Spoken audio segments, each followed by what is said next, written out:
Hey story enthusiasts! This is Dark Harry bringing you another gem. In this video, we present to you what if Harry demanded a trial for Sirius in first year and exposed Pettigrew early. If you enjoy these stories as much as we enjoy sharing them, please like, subscribe, and share with your friends. Let's dive in. Chapter 1, The Rat and the Truth. Harry, you're staring at my rat again. It's getting weird, mate. Ron's voice snapped Harry out of his trance. He'd been watching Scabbers doze on Ron's desk during Transfiguration, completely ignoring Professor McGonagall's lecture on the fundamental principles of transformation. Sorry, Harry mumbled. Just thinking. But he wasn't just thinking. He was wondering. 3 days ago, McGonagall had mentioned animagi, wizards who could transform into animals, and something about Scabbers had nagged at him ever since. The way the rat sometimes seemed to listen to conversations. How his eyes tracked people around the room. Little things that didn't feel rat-like. Mr. Potter, McGonagall's sharp voice cut through the classroom. Perhaps you could demonstrate the wand movement we've been discussing for the past 5 minutes. Heat rushed to Harry's face as several Slytherins snickered. Sorry, Professor. I wasn't paying attention. Evidently. Her lips thinned into a disapproving line. See me after class. Great. Harry slumped in his seat as McGonagall continued her lecture. Hermione shot him a sympathetic look from across the aisle, while Ron just shrugged. When class ended, Harry approached McGonagall's desk with his shoulders hunched, bracing for the lecture about paying attention. I'm sorry about today, Professor. It won't happen again. McGonagall studied him over her square spectacles. This is the 3rd time this week you've been distracted in my class. Is something troubling you, Potter? The unexpected question caught Harry off guard. No, he hesitated, then decided honesty might work better than excuses. I was watching Scabbers, actually. Ron's rat. Weasley's pet. Her eyebrow arched. And why would that be more interesting than transfiguration theory? When you talked about animagi the other day, I started wondering if there's a way to tell if an animal is really an animal, or if it's a wizard in disguise. Something flickered across McGonagall's face, surprise, maybe even concern. That's actually an astute question, Potter. Her tone softened slightly. There are indeed revealing spells for identifying animagi. But what prompted this curiosity? Harry shrugged, not wanting to admit his vague suspicions about his best friend's pet. Just wondered if I'd ever met one without knowing. McGonagall's lips twitched. Besides myself, you mean? She gestured to the door. The library has several texts on animagus theory in the Transfiguration section. Though I doubt you'll find any unregistered animagi wandering around Hogwarts. The Ministry keeps strict records. Thanks, Professor. Harry turned to leave, but McGonagall called after him. Potter? Your father was quite gifted at Transfiguration too, when he chose to apply himself. Harry froze. Any mention of his parents always hit him like a physical blow, hunger for information mixed with the pain of their absence. He was. Indeed. Though his attention could wander as well, especially when Sirius Black was in the vicinity. Harry blinked. Sirius Black. Who's that? McGonagall's expression changed instantly, closing off. An old classmate of your father's. That's all. Off you go now. Harry knew a dismissal when he heard one, but his mind was racing as he left the classroom. McGonagall had never volunteered information about his parents before. And who was this Sirius Black person that made her suddenly clam up? He was so lost in thought that he nearly collided with Professor Flitwick and Madame Pomfrey near the staff room. Absolutely criminal that Black never received a trial, Flitwick was saying, his high voice uncharacteristically angry. Dumbledore should have insisted. Albus had his reasons, I'm sure, Madame Pomfrey replied. Though I agree it's troubling, especially given his relationship to the Potter boy, they both noticed Harry at the same moment and fell silent. Flitwick recovered first, smiling brightly. "Ah! Mr. Potter. Excellent Wingardium Leviosa in class yesterday. 5 points to Gryffindor for your precision." But Harry barely registered the praise. Black again. And something about him having a relationship to Harry? His stomach twisted with curiosity. "Thank you, Professor," he managed, before continuing down the corridor. 2 mentions of the same unknown person in 5 minutes couldn't be coincidence. Harry changed course, heading for the library instead of the Gryffindor common room. "Hermione, I need your help." Hermione looked up from her potions essay, blinking as Harry dropped into the chair across from her. "What's wrong?" "Nothing's wrong. I need to research 2 things, and you're better at finding books than anyone." Her expression brightened instantly at the prospect of research. "What are you looking for?" "First, anything about someone called Sirius Black. And second, information about magical pets, specifically rats, and how long they typically live." Hermione's brow furrowed. "That's oddly specific. Why those 2 things?" Harry explained about McGonagall's slip and the conversation he'd overheard. "And the weird thing is, they mentioned some kind of relationship between me and this black person." Hermione tapped her quill against her parchment. "The pet research is easy, care of magical creatures section. But this black person might be trickier.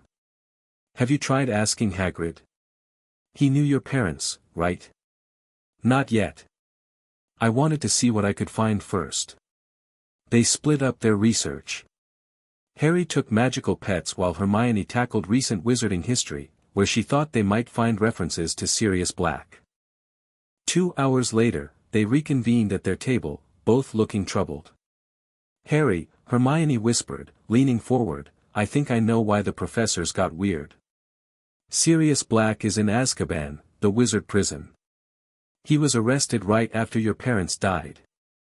Harry felt like he'd been punched in the stomach. "What? Why? The books don't say much, but..." She hesitated. "He was supposedly a supporter of you-know-who." And, she broke off, looking miserable. "And what, Hermione?" "They say he betrayed your parents' location to you-know-who. That's why they were found." The blood drained from Harry's face. One of his father's friends had betrayed them to Voldemort. The idea made him feel sick. "There's more," Hermione continued reluctantly. "After your parents died, another of their friends, Peter Pettigrew, confronted Black on a Muggle street. Black supposedly killed him and 12 Muggles with a single curse. All they found of Pettigrew was a finger." Harry stared at her, trying to process this information. "But you said Black is in prison. Was he convicted at trial?" Hermione shook her head. "That's the strange part. I couldn't find any record of a trial. It seems like he was just sent straight to Azkaban. Which doesn't make sense, even the worst criminals get trials. And what's this about a relationship to me? Nothing in these books. Maybe he was your father's best friend? That would explain why his betrayal was so terrible." Harry nodded slowly, his mind racing. "What about your research on magical pets? Any luck there?" "Yeah, actually." Harry pushed a book toward her. "Common garden rats only live 3 to 4 years, max. Even magical rats only live about twice that long." "Okay." Hermione looked puzzled. "Ron says his family has had Scabbers for 12 years. Percy had him before passing him to Ron." "That's unusual," Hermione admitted. "But magical creatures often have unexpected properties." "What are you thinking?" Harry hesitated. "I don't know yet. But something doesn't add up." That night, Harry couldn't sleep. He kept thinking about Sirius Black, Peter Pettigrew, and strangely, about Scabbers. 3 seemingly unrelated threads that his mind couldn't stop trying to connect. After breakfast the next morning, he approached Hagrid's hut alone. If anyone would tell him the truth about his parents' friends, it would be Hagrid. "Well, this is a nice surprise." Hagrid beamed as he opened the door. Come in, come in. Just made some tea." Harry settled at Hagrid's massive table, accepting a mug that required both his hands to lift. "Hagrid, can I ask you something about my parents?" The gamekeeper's smile dimmed slightly. "Course yeah can, Harry. What d'you want to know? Who was Sirius Black to them?" Hagrid's mug crashed to the table, spilling tea everywhere. "Who told ya that name?" he demanded, voice suddenly gruff. "I overheard some professors talking." "Please, Hagrid. I deserve to know." Hagrid mopped up the tea with his tablecloth-sized handkerchief, clearly flustered. "It ain't my place, Harry. He betrayed them, didn't he? That's what the books say." Hagrid's hands stilled. "Ye've been readin' up, have ye?" He sighed heavily, shoulders slumping. "Aye, that's what everyone believes. Black was your dad's best mate at school. Inseparable, they were. He was your godfather, Harry." The word hit Harry like a lightning bolt. "My godfather? You mean, he was supposed to take care of me if anything happened to my parents?" "That was the plan," Hagrid said miserably. "But then he went and betrayed them to you-know-who. After that night, I was there, you know. Pulled ya from the ruins myself. And Black showed up on that flying motorbike of his, white as a ghost, a skin for ya." Harry leaned forward, hungry for every detail. "What happened?" "I told him Dumbledore said ya were to go to your aunt and uncles. He argued at first, said he was your godfather, but then, he just gave in. Let me take his bike and everything." Hagrid shook his head. "Next thing anyone knew, he'd cornered poor Peter Pettigrew, another friend of your parents, and blown him and a dozen muggles to bits. And he never got a trial." "That's what I heard." Hagrid shifted uncomfortably. "Those were dark times, Harry. Ministry was rounding up Death Eaters left and right. Some things got rushed." Harry stared into his cooling tea, mind working furiously. "Hagrid, what did Peter Pettigrew look like?" "Peter? Small bloke. Bit nervous. Not as confident as James or Black." "Why'd ya ask? Did he have any distinguishing features? Anything unusual?" Hagrid scratched his beard thoughtfully. "Come to think of it, he had a bit of a nervous habit. Always fidgetin' with his right hand, like this." Hagrid demonstrated, rubbing his thumb against his index finger. "Oh, and he was missing the tip of one finger on his right hand. Little accident with a kitchen knife, James used to tease him about it." Harry's heart began pounding so loudly he was sure Hagrid must hear it. "Which finger, Hagrid? Do you remember which one?" "Index, I think. Or maybe his pinky. It was a long time ago, Harry." But Harry wasn't listening anymore. The pieces were clicking together in his mind, forming a picture so bizarre he almost couldn't believe it, except that it made a disturbing kind of sense. Scabbers was missing a toe on his front paw. Scabbers had lived far longer than any normal rat.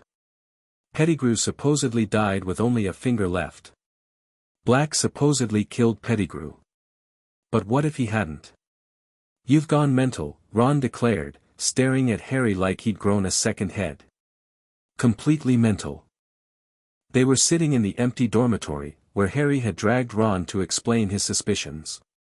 Scabbers was notably absent, having scurried under Ron's bed the moment Harry entered the room.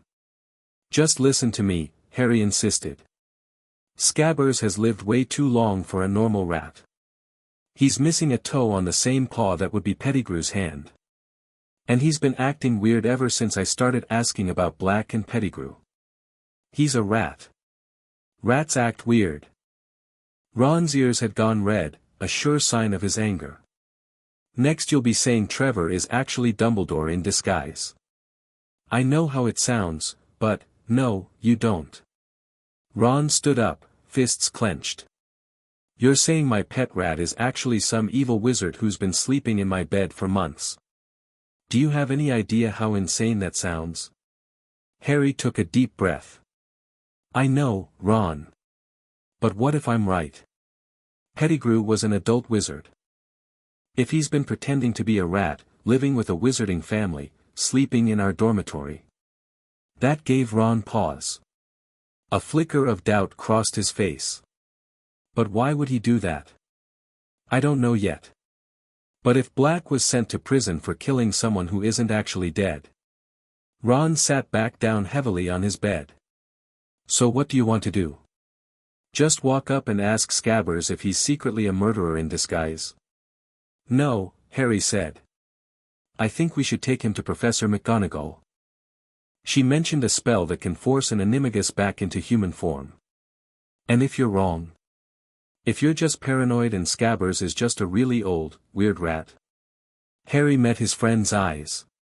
Then I'll apologize, and you can call me mental for the rest of the year. But Ron, what if I'm right? Ron sighed, then dropped to his knees to peer under the bed. Come here, Scabbers, he called, reaching under to grab the rat. Weird, he's usually right, OW. He yanked his hand back, a bright bead of blood forming on his finger. He bit me. Scabbers never bites. Harry raised an eyebrow. Still think I'm mental? Ron stared at his bleeding finger, conflict clear on his face. Let's get Hermione, he said finally. If anyone can figure out if a rat is actually a person, it's her. This is illegal, Hermione hissed as they huddled in an empty classroom later that day. We should go straight to Dumbledore. With what? Ron demanded.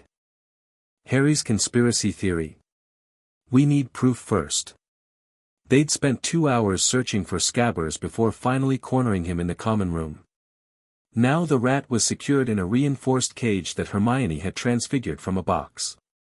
Scabbers was frantically scrambling around, throwing himself against the bars in a way none of them had ever seen before.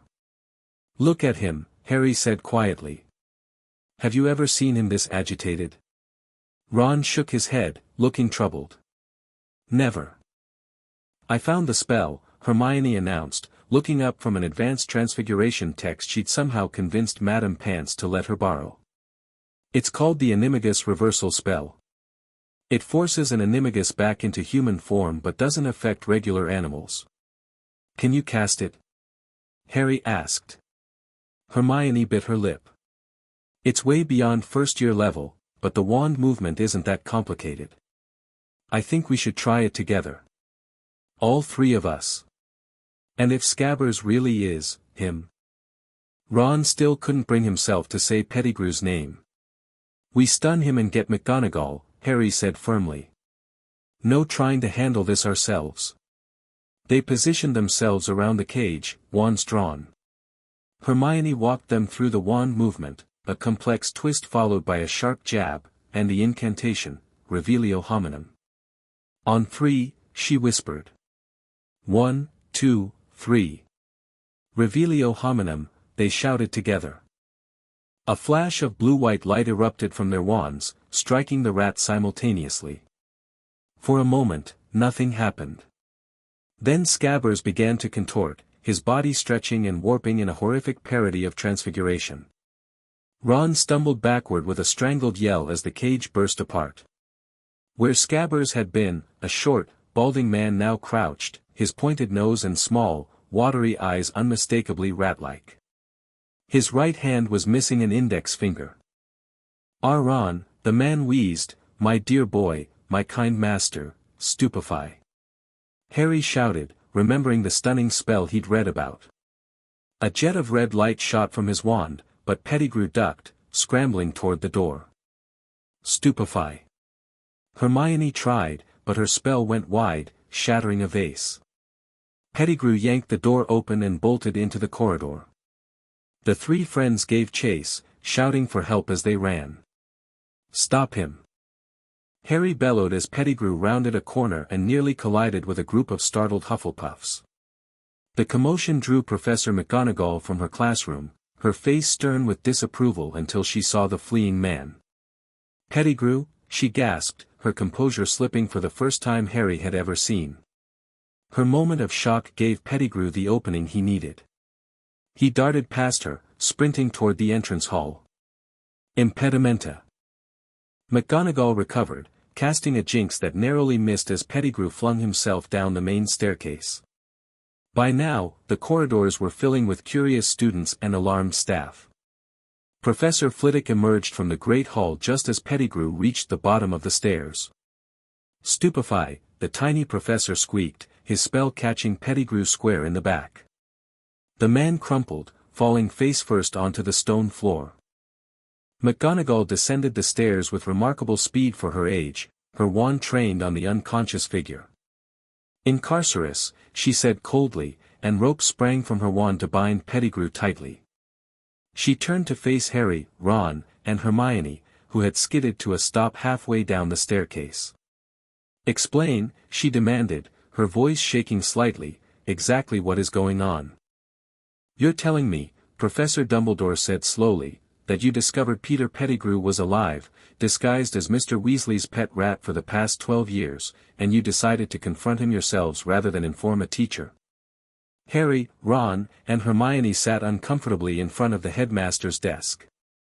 McGonagall stood beside Dumbledore, her expression still stunned. In the corner, Pettigrew lay unconscious and bound, guarded by Professor Flitwick. "We didn't know for sure, sir," Harry explained. "We just had suspicions, and we wanted to check before making accusations." A commendable impulse toward caution, Dumbledore acknowledged, though perhaps misapplied in this case. "Is it really him?" Ron asked, looking nauseated. "Peter Pettigrew? The one who's supposed to be dead?" "It appears so," Dumbledore confirmed. "Professor McGonagall has confirmed his identity, and the missing finger matches contemporary accounts." "Then Sirius Black didn't kill him," Harry said, unable to keep the accusation from his voice. "Which means he might be innocent of everything else too." A heavy silence fell over the office. McGonagall and Dumbledore exchanged a look that Harry couldn't interpret.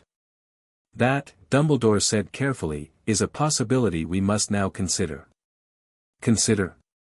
Harry stood up, anger surging through him. "My godfather has been in prison for 10 years without a trial for a murder he didn't commit. What's there to consider?" "Harry." Hermione tugged at his sleeve, but he shook her off. "Did you know?" Harry demanded, staring directly at Dumbledore. "Did you know he never got a trial?"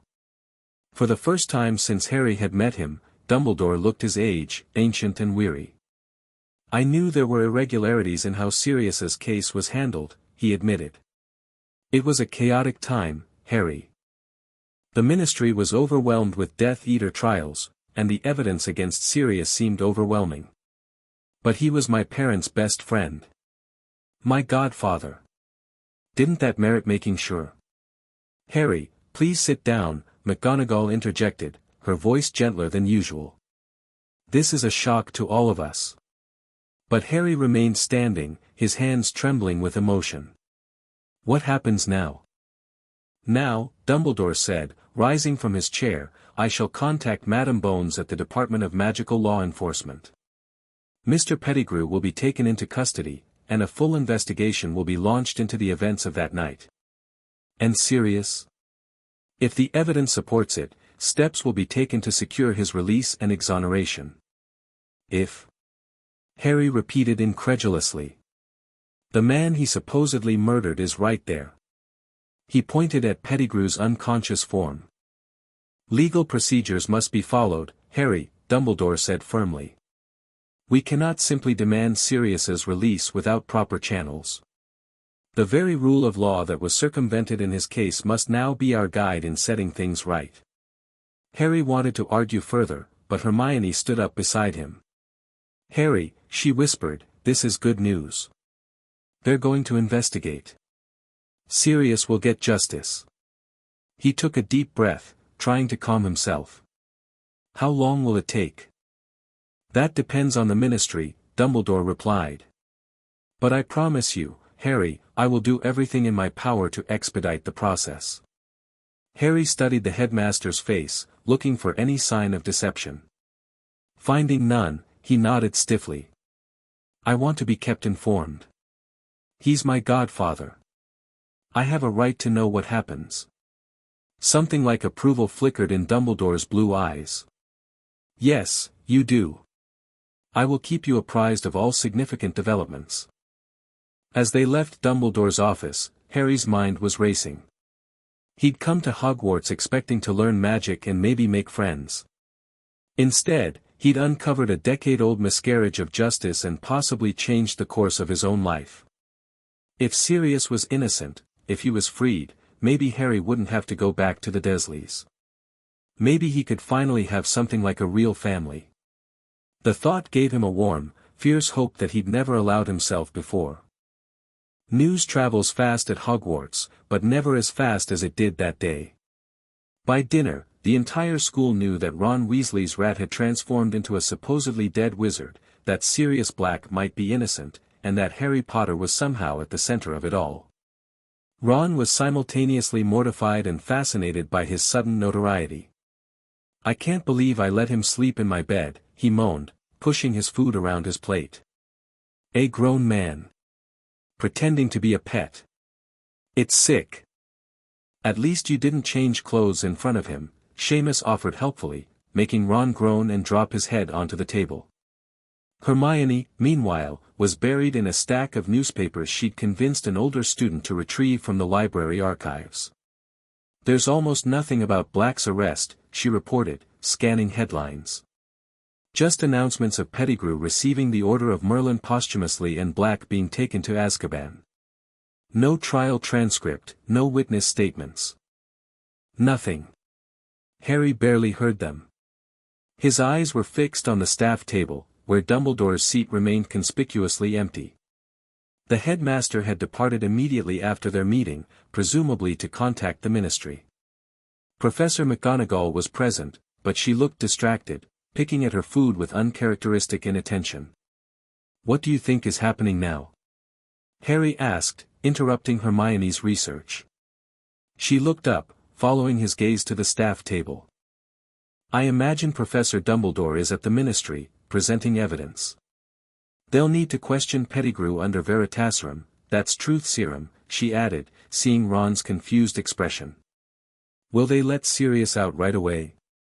Harry pressed. Once they know Pettigrew is alive. Hermione hesitated.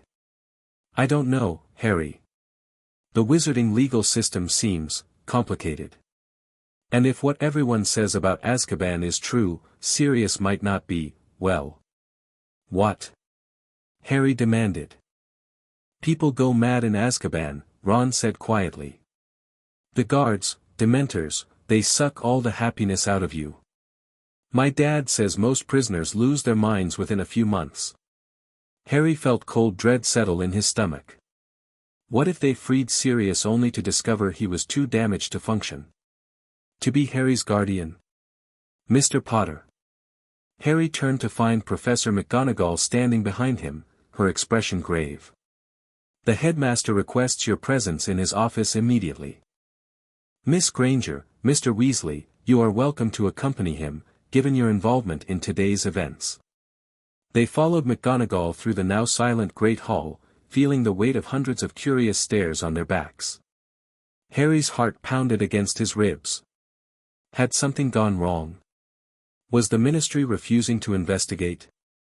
The gargoyle guarding Dumbledore's office sprang aside at McGonagall's password, Chocolate Frog, and they ascended the spiral staircase in tense silence. Dumbledore was not alone. A square-jawed witch with a monocle and short grey hair stood beside his desk, examining what appeared to be a large stone basin filled with swirling, silvery light. Ah, Harry, Dumbledore greeted him. Thank you for coming so promptly. May I introduce Madame Amelia Bones, head of the Department of Magical Law Enforcement. Madame Bones turned, fixing Harry with a penetrating stare. Mr. Potter. Quite the revelation you've brought us today. Harry lifted his chin. Is Sirius going to get a trial? Madam Bones's eyebrows rose slightly at his directness. Mr. Black's situation is being reassessed in light of new evidence, she said formally. I've just viewed the headmaster's memory of Mr. Pettigrew's capture. A pensive, Hermione whispered to Harry, nodding toward the stone basin. They store and view memories. Has Pettigrew confessed? Harry asked. He is being questioned as we speak, Madam Bones replied. However, there are complications. What complications? Harry demanded, unable to keep the frustration from his voice. He's alive. That alone proves Sirius didn't kill him. Harry, Dumbledore interjected gently, Madam Bones is on our side in this matter. She shares our concern that justice be properly served. Madam Bones nodded, her expression softening slightly. The complication, Mr. Potter, is that several high-ranking ministry officials, including Minister Fudge himself, were involved in the original decision to imprison Black without trial. They are resistant to acknowledging such a significant error. So they'd rather leave an innocent man in prison than admit they made a mistake. Harry's voice rose incredulously. Unfortunately, that accurately describes many politicians, Madam Bones said dryly. However, with Pettigrew alive, they cannot maintain that position indefinitely. The evidence is too compelling. How long? Harry asked, his voice cracking slightly. How long will it take to get him out? Madam Bones and Dumbledore exchanged a look. With expedited procedures, Madam Bones said carefully, and assuming Pettigrew's testimony confirms what we suspect, perhaps 2 weeks. 2 weeks. Harry repeated. He's been there for 10 years, and you need 2 more weeks. Harry, Hermione whispered, placing a restraining hand on his arm. But Harry was too worked up to be calmed. 10 years of his godfather's life had been stolen. 10 years when Harry could have had a family instead of the Dursleys. And now they wanted to delay justice even further. What can I do? He asked, switching tactics. There must be something I can do to help. Madam Bones studied him thoughtfully. Actually, there might be. Public opinion carries significant weight in cases like this. If the boy who lived were to express concern about his godfather's wrongful imprisonment.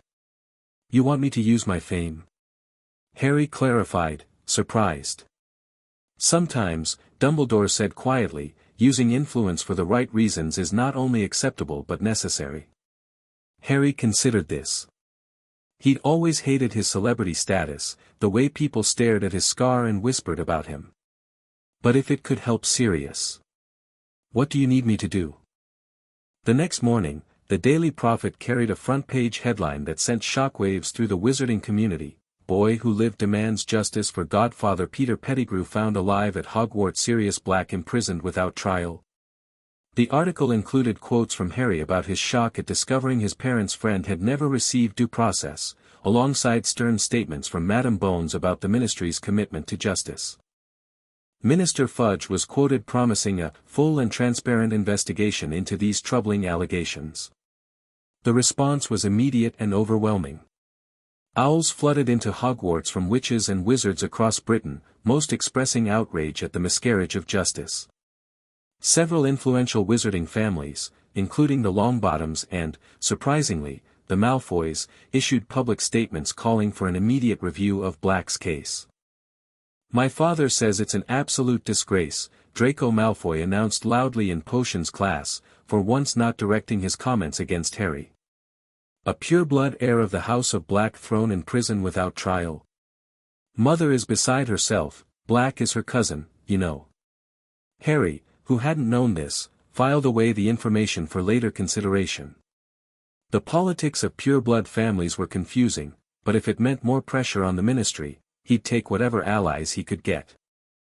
The days that followed were a blur of classes, interviews with ministry officials, and tense waiting. Harry could barely focus on his schoolwork, spending every free moment in the library researching wizarding law or in Dumbledore's office receiving updates on the case. Pettigrew had confessed under Veritaserum to framing Sirius and killing the Muggles. More shockingly, he'd admitted to being the secret keeper for the Potters, the one who had betrayed their location to Voldemort. They switched at the last minute, McGonagall explained gently to Harry after the news broke. Your parents told everyone Sirius was their secret keeper, but they actually chose Pettigrew, thinking he would be less obvious. So Sirius is completely innocent, Harry said, a statement rather than a question.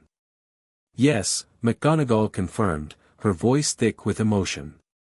Completely innocent, and loyal to your parents until the end. The knowledge brought both relief and renewed anger.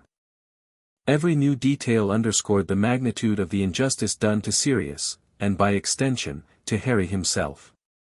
13 days after Pettigrew's capture, Harry was summoned to Dumbledore's office once more.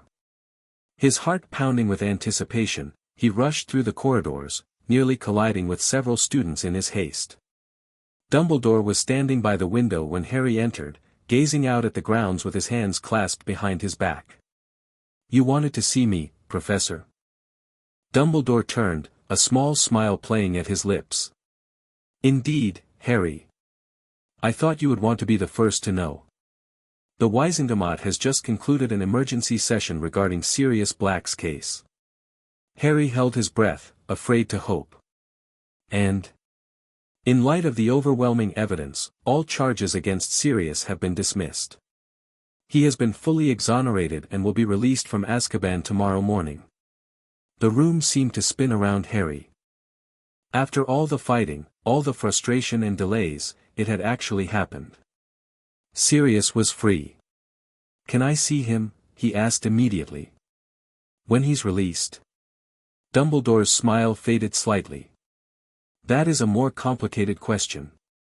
Sirius has been in Azkaban for a decade, Harry. He will need time to recover, both physically and mentally. St. Mungo's has prepared a private room for his initial treatment. But I'm his godson, Harry protested. He'd want to see me, wouldn't he? I have no doubt of that, Dumbledore assured him. But the decision must be made with his well-being in mind. Perhaps after the healers have had a chance to assess his condition. Harry wanted to argue further but bit his tongue. He'd won the important battle, Sirius was free. He could be patient a little longer. There's something else you should know, Dumbledore continued, his expression growing serious. Peter Pettigrew escaped ministry custody last night. What? Harry gasped. How? It appears he transformed into his rat form during a transfer between holding cells. The guards were not adequately prepared for an animagus prisoner. Harry slumped into a chair, feeling as though he'd been punched in the gut. So he's just gone.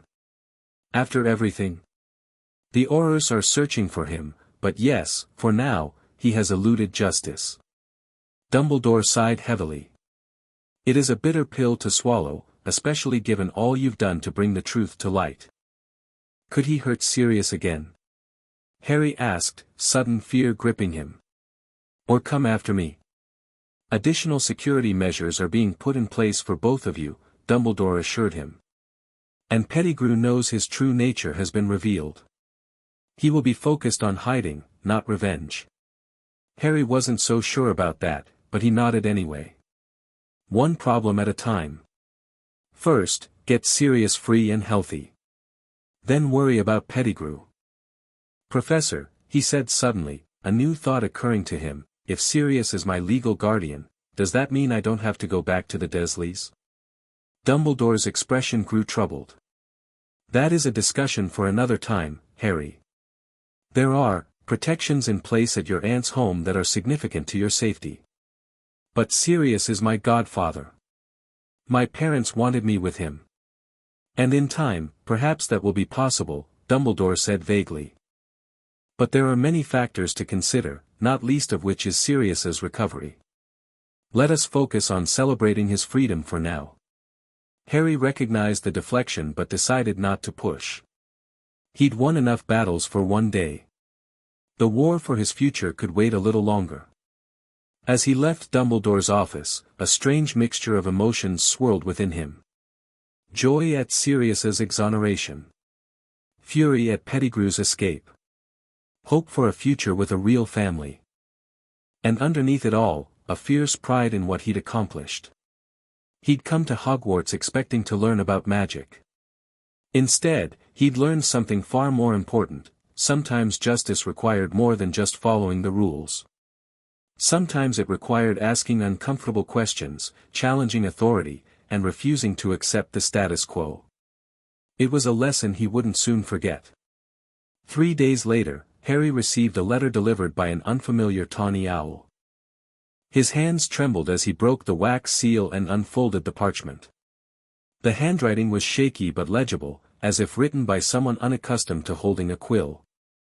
Dear Harry, I hardly know how to begin this letter. The healers tell me you're the one who discovered Pettigrew and set the events in motion that led to my freedom. I owe you a debt I can never repay. I've thought of you every day for 10 years, wondering how you were growing up, wishing I could have been there for you as your parents intended.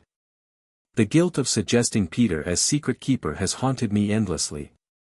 The healers say I need time to recover before seeing visitors, but I've insisted that you're not just any visitor. If you're willing, I'd like to meet you this Saturday. Dumbledore has agreed to bring you to St.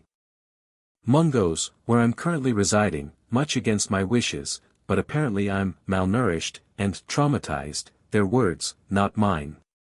There's so much I want to tell you about your parents, about your early childhood, about the plans we had for your future. And there's so much I want to know about you, the remarkable young man who's accomplished what teams of lawyers couldn't manage in a decade. I understand if you're uncertain about meeting me. I'm a stranger to you, after all. But I hope you'll give me the chance to be what James and Lily wanted me to be, a part of your life.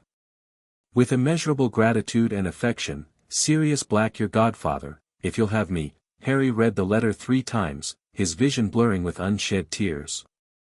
Then, carefully folding it and tucking it into his pocket, he headed to Dumbledore's office to confirm the Saturday visit.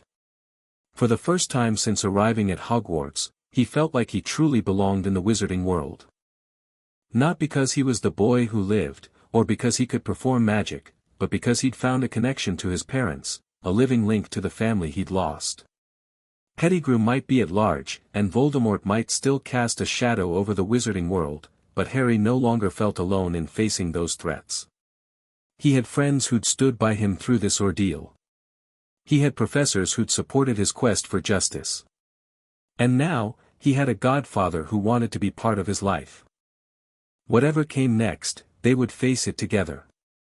Chapter 2, The Trial of Truth. Harry couldn't sleep. Tomorrow morning, he'd meet Sirius Black, his godfather, for the first time since he was a baby. He stared at the canopy above his bed, mind racing with questions. What would Sirius be like? Would he really want Harry to live with him? What if they didn't get along? You still awake?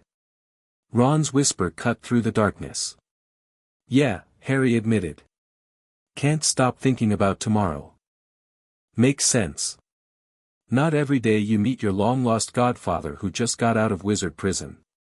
Harry snorted. Thanks for putting it so delicately. What? It's true. Ron's bed creaked as he propped himself up on an elbow. What you reckon he's like? No idea. The healers say Azkaban really messed him up. He might be different than he would have been.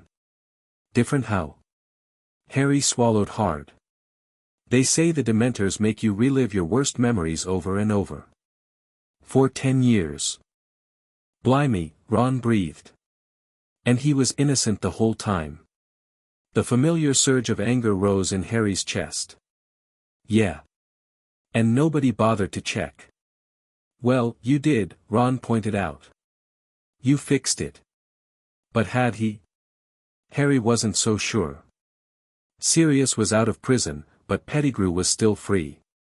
And according to Dumbledore, the Ministry was already trying to sweep the whole affair under the rug. Get some sleep, Harry, Ron yawned. Big day tomorrow. Harry nodded in the darkness, but sleep remained elusive. Dumbledore collected Harry from the Gryffindor common room at precisely 10 o'clock the next morning.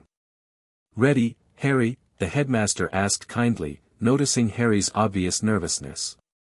"Yes, sir," Harry replied, though his stomach felt like he'd swallowed a live snitch. They traveled by flow powder, Harry's first experience with the disorienting magical transportation method, emerging in the reception area of St. Mungo's Hospital for Magical Maladies and Injuries. Harry stumbled out of the fireplace, coughing on soot, while Dumbledore stepped through gracefully behind him. "This way," Dumbledore said, leading him past the welcome which toward a set of elevators. They rode to the 4th floor, which a sign identified as spell damage. Harry frowned. Spell damage? Was Sirius injured? Not physically, Dumbledore explained quietly. But prolonged exposure to Dementors causes a particular kind of magical trauma that requires specialized care. Harry's mouth went dry. He followed Dumbledore down a corridor to a private room at the end, where a stern-faced healer stood guard. "Headmaster Dumbledore," she greeted them, then looked at Harry with undisguised curiosity. "And Mr. Potter? Mr. Black is expecting you, but I must warn you, he's still quite fragile. Please keep your visit brief, no more than 30 minutes. "We understand," Dumbledore assured her. The healer opened the door, ushering them inside before closing it behind them. The room was bright and airy, with large windows overlooking a garden that Harry suspected was enchanted, given the cheerful flowers blooming despite the February cold. Sirius Black sat in an armchair by the window, his gaunt face turned toward the sunlight. Harry's first thought was that he looked nothing like the handsome, laughing young man in his parents' wedding photo. This Sirius was painfully thin, his once elegant features hollowed by years of suffering. His black hair hung in lank strands to his shoulders, and his gray eyes held shadows that seemed too deep for any amount of sunlight to dispel. But when those eyes landed on Harry, they lit up with such naked emotion that Harry found himself rooted to the spot, unable to move or speak. "Harry," Sirius breathed, his voice hoarse. "Merlin's beard, you look so much like James." "Except, my eyes," Harry finished automatically. "I have my mother's eyes. Everyone says so." A smile transformed Sirius's gaunt face. "Not everyone. Just everyone who ever met Lily Evans." He started to stand, then hesitated, as if unsure of the protocol. Would it be alright if I hugged you?" The question, asked with such vulnerable uncertainty, broke through Harry's nervousness. He crossed the room in quick strides and threw his arms around his godfather. Sirius hugged him back fiercely, his too thin frame shaking with emotion. "I'll leave you two to become reacquainted," Dumbledore said softly. "I have some business to discuss with the healers. I'll return in 30 minutes. Neither Harry nor Sirius acknowledged his departure, locked as they were in an embrace that bridged 10 years of separation. When they finally broke apart, both had tears in their eyes. Sirius gestured to the second armchair. "Sit, please. Let me look at you properly." Harry sat, suddenly self-conscious under Sirius's intense gaze. "The last time I saw you," Sirius said, his voice thick with emotion, "you were small enough to hold in one arm. You loved to grab my hair, had quite a strong grip for a baby. You remember that?" Harry asked, surprised. "I remember everything about you." Sirius smiled sadly. "Those memories, they're what kept me sane in Azkaban. The Dementors couldn't take them completely, because they weren't exactly happy memories, they were tinged with the grief of your parents' deaths. But they were all I had of you." Harry swallowed hard. "I didn't know anything about you until a few weeks ago. I didn't even know my parents had friends." Sirius's expression darkened. "Dumbledore said you were raised by Lily's sister. Petunia, right? And her husband?" Harry nodded grimly. "What was that like?" "Not great," Harry admitted, surprised by his own honesty. "They hate magic. And me, by extension." Sirius clenched his jaw. "That wasn't what James and Lily wanted. You were supposed to come to me if anything happened to them." "I know that now."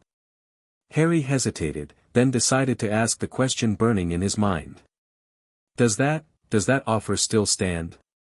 Once you're better, I mean. Sirius leaned forward, his gray eyes intense.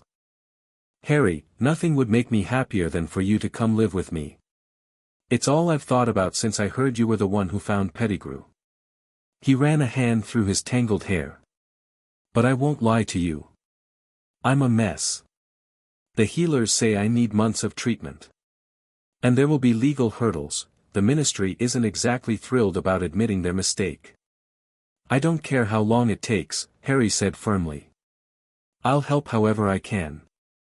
A spark of the old mischief Hagrid had described lit Sirius's eyes. You've already done more than anyone could have asked. Dumbledore told me how you played the ministry like a fiddle with that prophet interview. Harry grinned, embarrassed but pleased. I just told the truth.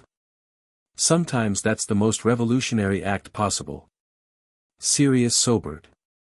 Harry, there's something I need to tell you, about Pettigrew and your parents. I know, Harry interrupted. He was their secret keeper. He betrayed them to Voldemort. Sirius flinched slightly at the name, then nodded. It was my fault. I suggested the switch. I thought I was being clever, no one would suspect Peter. His voice broke. It's my fault they're dead. No, Harry said fiercely. It's Pettigrew's fault. And Voldemort's. Not yours. Sirius looked unconvinced, but he didn't argue. You're very forgiving. I'm not forgiving Pettigrew, Harry clarified. If I ever see him again. That's not a path you want to start down, Sirius warned. Trust me on that. Revenge consumed me after your parents died. It's how I ended up in Azkaban. I went after Peter without thinking, without making sure you were taken care of first. He reached across the space between them, gripping Harry's arm. I won't make that mistake again. You come first now. Always. The intensity of his declaration left Harry speechless. No one had ever put him first before. The door opened, and the healer returned with Dumbledore. I'm afraid your time is up, Mr. Potter, she said, not unkindly. Mr. Black needs his rest. Sirius scowled. I've been resting for days. What I need is my godson. You'll see him again soon, the healer said firmly. Your recovery depends on following the treatment plan. Harry stood reluctantly. I'll come back as soon as they let me. Bring your friends next time, Sirius suggested. I'd like to thank them properly for helping expose Pettigrew. I will, Harry promised. He hesitated, then hugged Sirius again. Get better fast, okay? Sirius hugged him back fiercely. Count on it, kiddo. As Harry followed Dumbledore out of St. Mungo's, a new determination filled him. Sirius might be free, but the story wasn't over. Not with Pettigrew still at large. Not with the ministry trying to bury their mistake. Not with Sirius still unable to be his guardian. One battle won.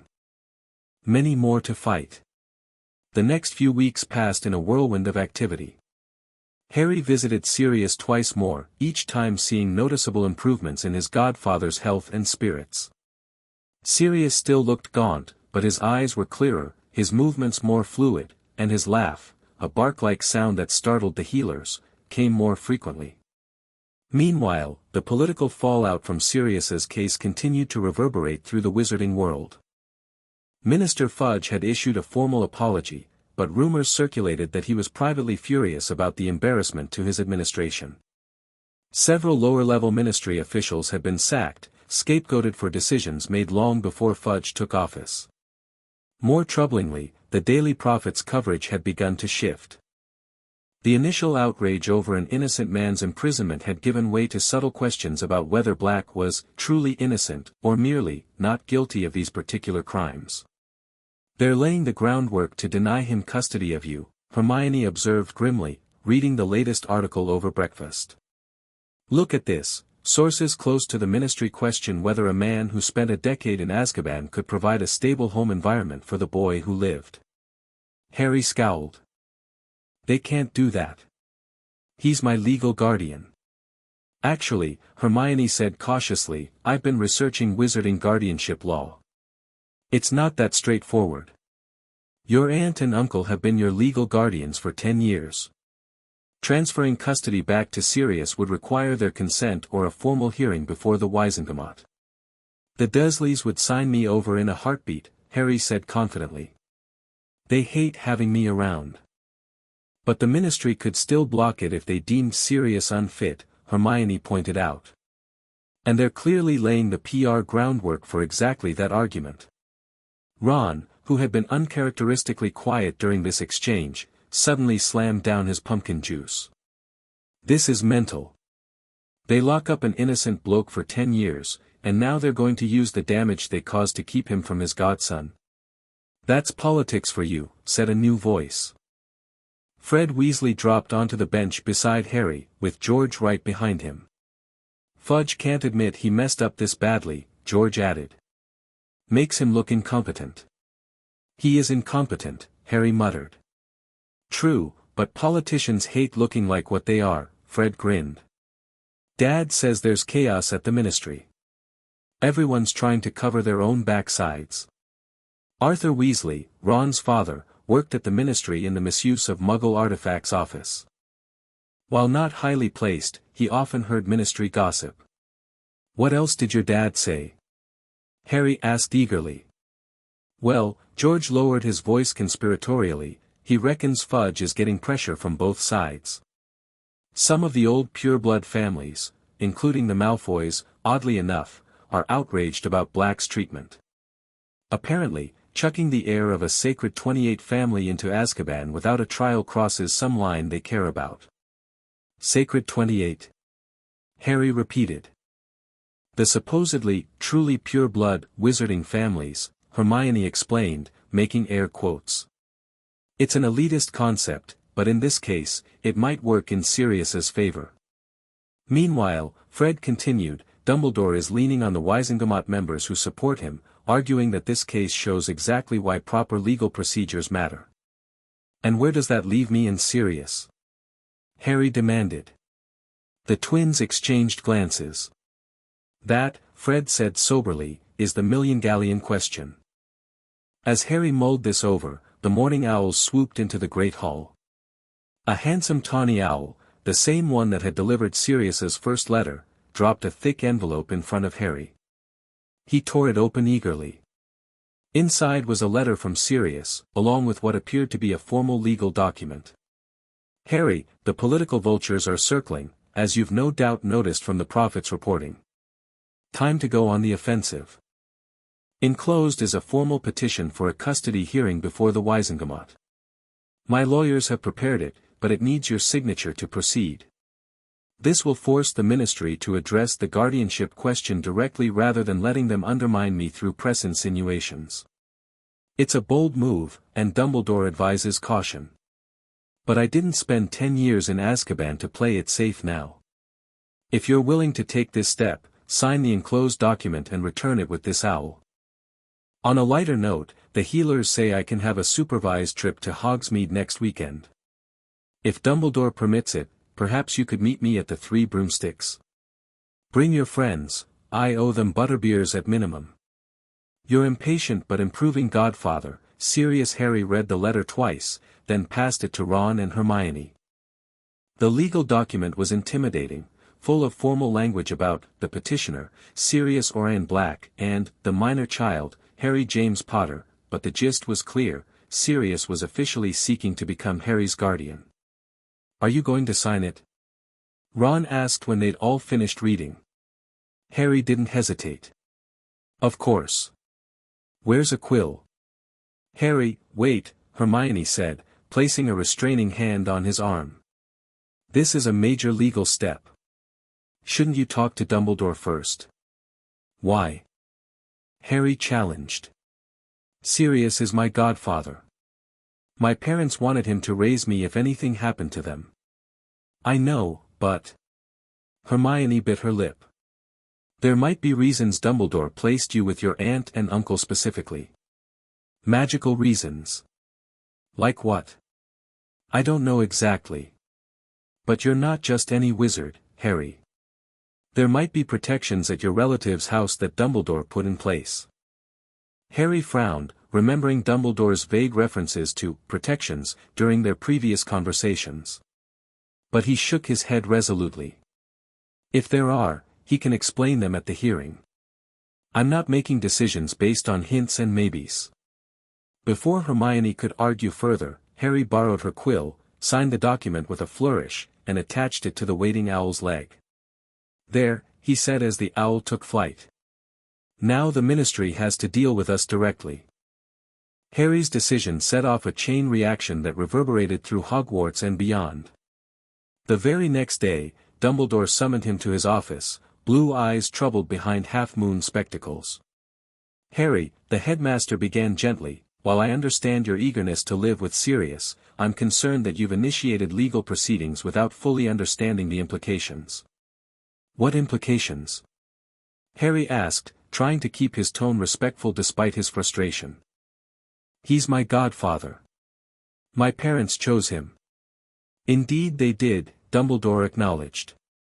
However, after their deaths, I placed you with your aunt for specific reasons.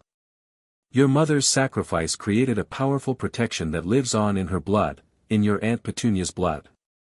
While you can call her home your home, that protection sustains you. Harry stared at him, processing this new information. You're saying I'm safer at the Dursleys? From what? From Voldemort, Harry. From his remaining supporters. The blood protection prevents them from reaching you there. But Voldemort's gone, Harry argued. And his supporters are in Azkaban. Dumbledore's expression grew grave. Not all of them. Peter Pettigrew, for one, remains at large. And as for Voldemort. He hesitated. I do not believe he is truly gone. Diminished, disembodied perhaps, but not destroyed. A chill ran down Harry's spine. You think he'll come back? I fear it is not a question of if, but when. Dumbledore leaned forward. Harry, the protection your mother's sacrifice provides is invaluable. At your aunt's home, no dark wizard can touch you. Harry considered this. But I'm not at Privet Drive most of the year anyway. I'm here at Hogwarts. Where I and the other professors can protect you, Dumbledore pointed out. The blood protection matters most during the summer months, when you must return to renew the charm. For how long? A day? A week? Dumbledore frowned. Ideally, you should consider it your home. But it's not my home, Harry said firmly. It's never been my home. They make sure I know that every day I'm there. For a moment, a flash of something like guilt crossed Dumbledore's face. I had hoped Petunia would overcome her jealousy of Lily, jealousy. Harry interrupted, latching on to this new piece of information. My aunt was jealous of my mum. Dumbledore sighed. Perhaps this is a conversation for another time. The immediate concern is your legal petition, which complicates matters considerably. I'm not withdrawing it, Harry said stubbornly. I'm not asking you to, Dumbledore surprised him by saying. What's done is done. But I do ask that you keep an open mind about possible compromises that might preserve the blood protection while still allowing you to spend time with Sirius. Harry considered this. Like what? Perhaps spending the first 2 weeks of summer with your aunt, and the remainder with Sirius. That might be sufficient to renew the protection. It wasn't ideal, but it was better than nothing. I could live with that, Harry conceded. If the Ministry allows it at all. Ah, yes. The Ministry. Dumbledore's eyes twinkled suddenly. Minister Fudge finds himself in quite the political quagmire. On one hand, he wishes to minimize the fallout from Sirius's wrongful imprisonment. On the other, public opinion is firmly on your side, the orphaned hero seeking reunion with his wrongfully imprisoned godfather. So you think we can win? Harry asked hopefully. I think, Dumbledore said carefully, that with the right approach, a compromise beneficial to all parties might be reached. What approach? One that allows the ministry to save face while achieving your primary goal. Dumbledore steepled his fingers.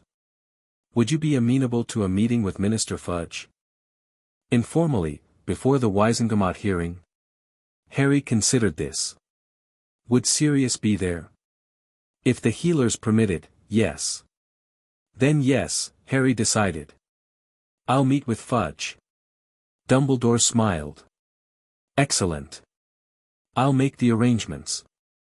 As Harry left the office, he couldn't shake the feeling that he'd just agreed to something more significant than a simple meeting. But if it meant a chance at a real home with Sirius, he'd face the entire 11aWhat single-handedly if necessary. The meeting with Fudge was scheduled for the following Saturday in Hogsmeade, coinciding with Sirius's approved outing from St. Mungo's. Harry, who had never been to the Wizarding Village before, found himself both excited and nervous as he walked down the path from Hogwarts with Ron and Hermione. Remember, Hermione coached, be respectful but firm. Don't let Fudge intimidate you. And don't let Percy hear you've met the minister without him, Ron added with a grin, referring to his pompous older brother. He'd never forgive you. The Three Broomsticks was warm and crowded, but Dumbledore had reserved a private back room. When they arrived, they found an unusual gathering, Minister Fudge, looking pompous in pinstriped robes, Dumbledore, serene as always, a stern-faced which Harry recognized as Amelia Bones, and Sirius, looking dramatically better than he had at St. Mungo's. Harry! Sirius exclaimed, rising to embrace him. He was still thin, but his face had filled out somewhat, and his hair was clean and neatly trimmed. He was dressed in new robes of deep blue that made him look almost elegant despite his lingering gauntness. You look great, Harry said honestly. Amazing what regular meals and no Dementors can do, Sirius replied with a wry smile. He nodded to Ron and Hermione.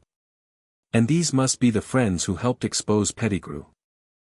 I owe you both a tremendous debt.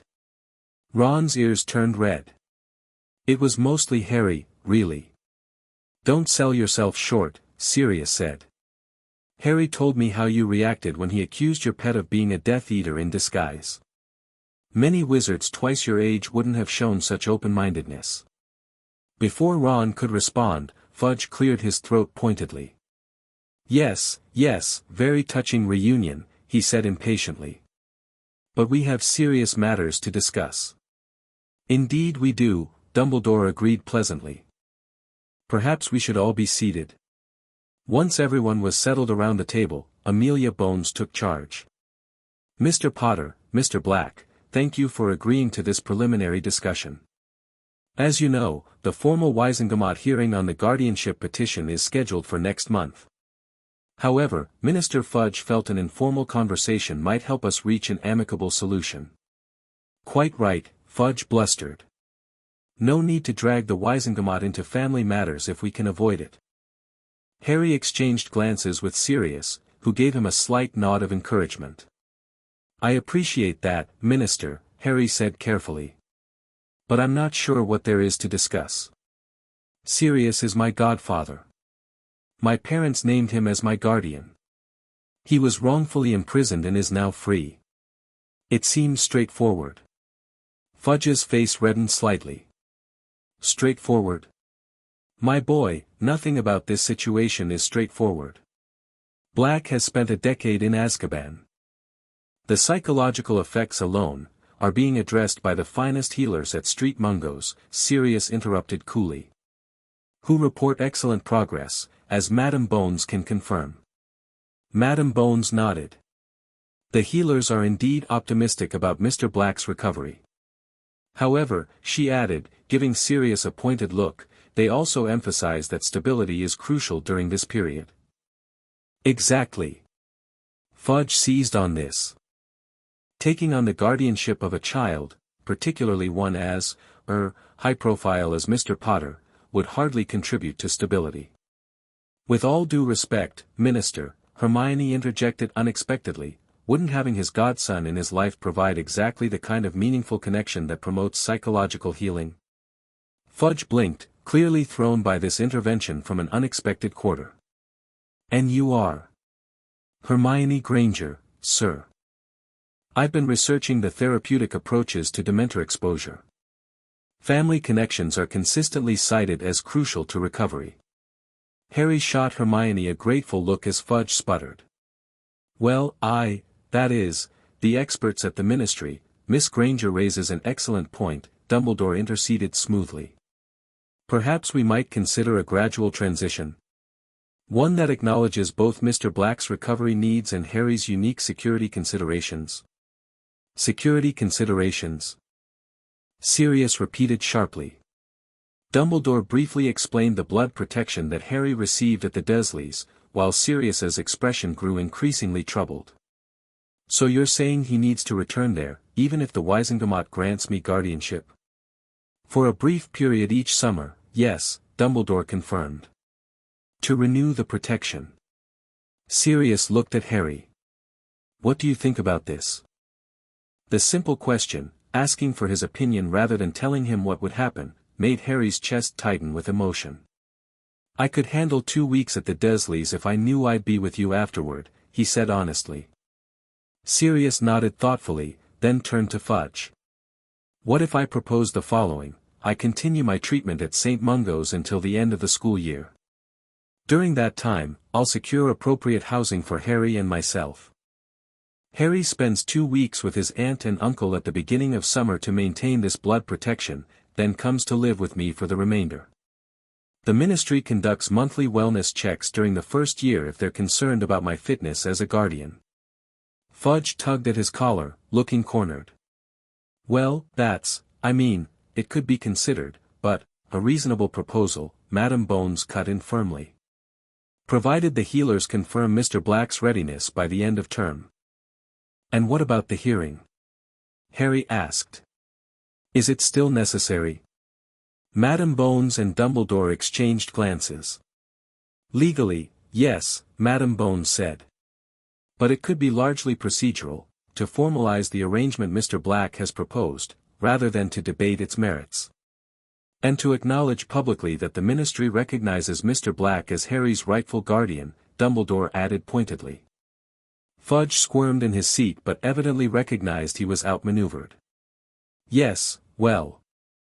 Presuming the healer's reports are favorable, I suppose such an arrangement could be acceptable.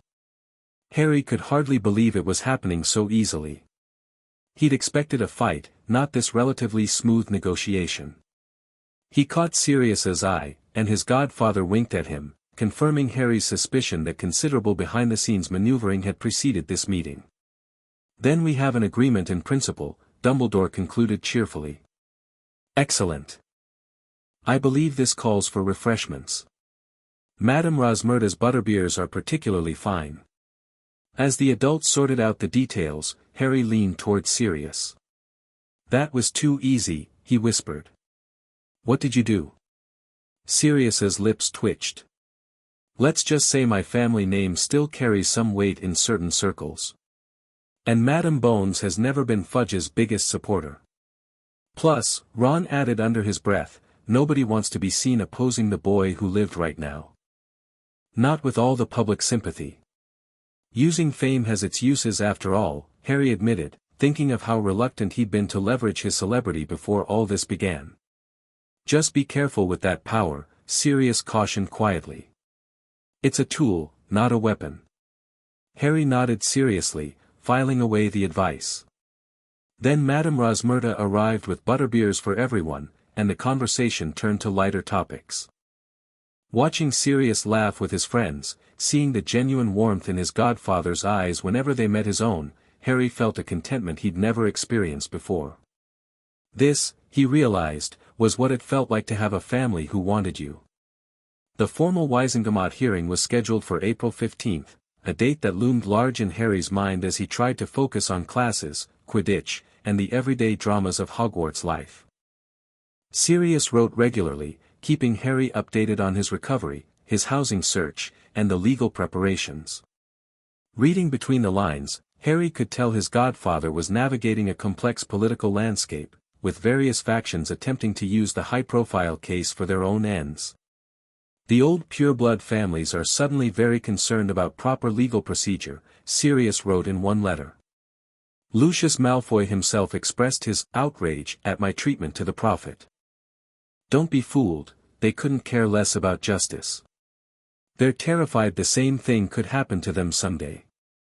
Meanwhile, the Daily Prophet continued its subtle campaign to question Sirius's fitness as a guardian.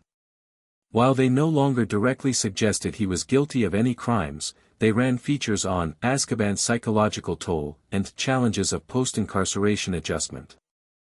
They're still trying to stack the deck against him, Hermione observed during breakfast one morning, scanning the latest article.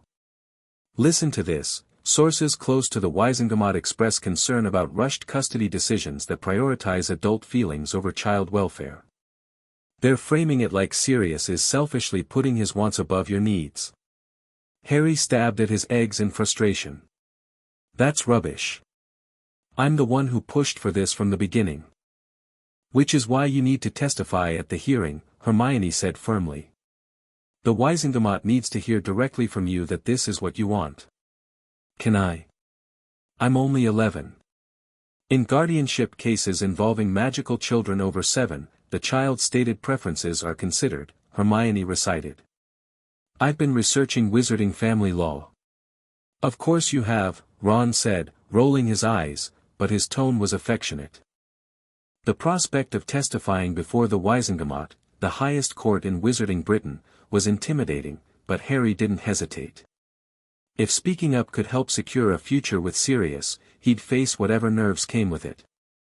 As April 15 approached, Harry received permission to leave school for the hearing. To his surprise, Professor McGonagall requested to accompany him. I knew your parents well, she explained when Harry asked why. And I've watched you grow this year from a timid first year into a young man who stands up for what's right. I'd like to support that courage, if you'll permit me.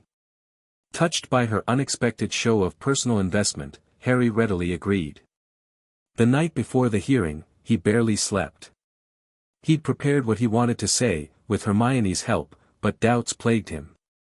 What if the 11aWhat didn't care what an 11-year-old thought? What if they decided Sirius wasn't recovered enough?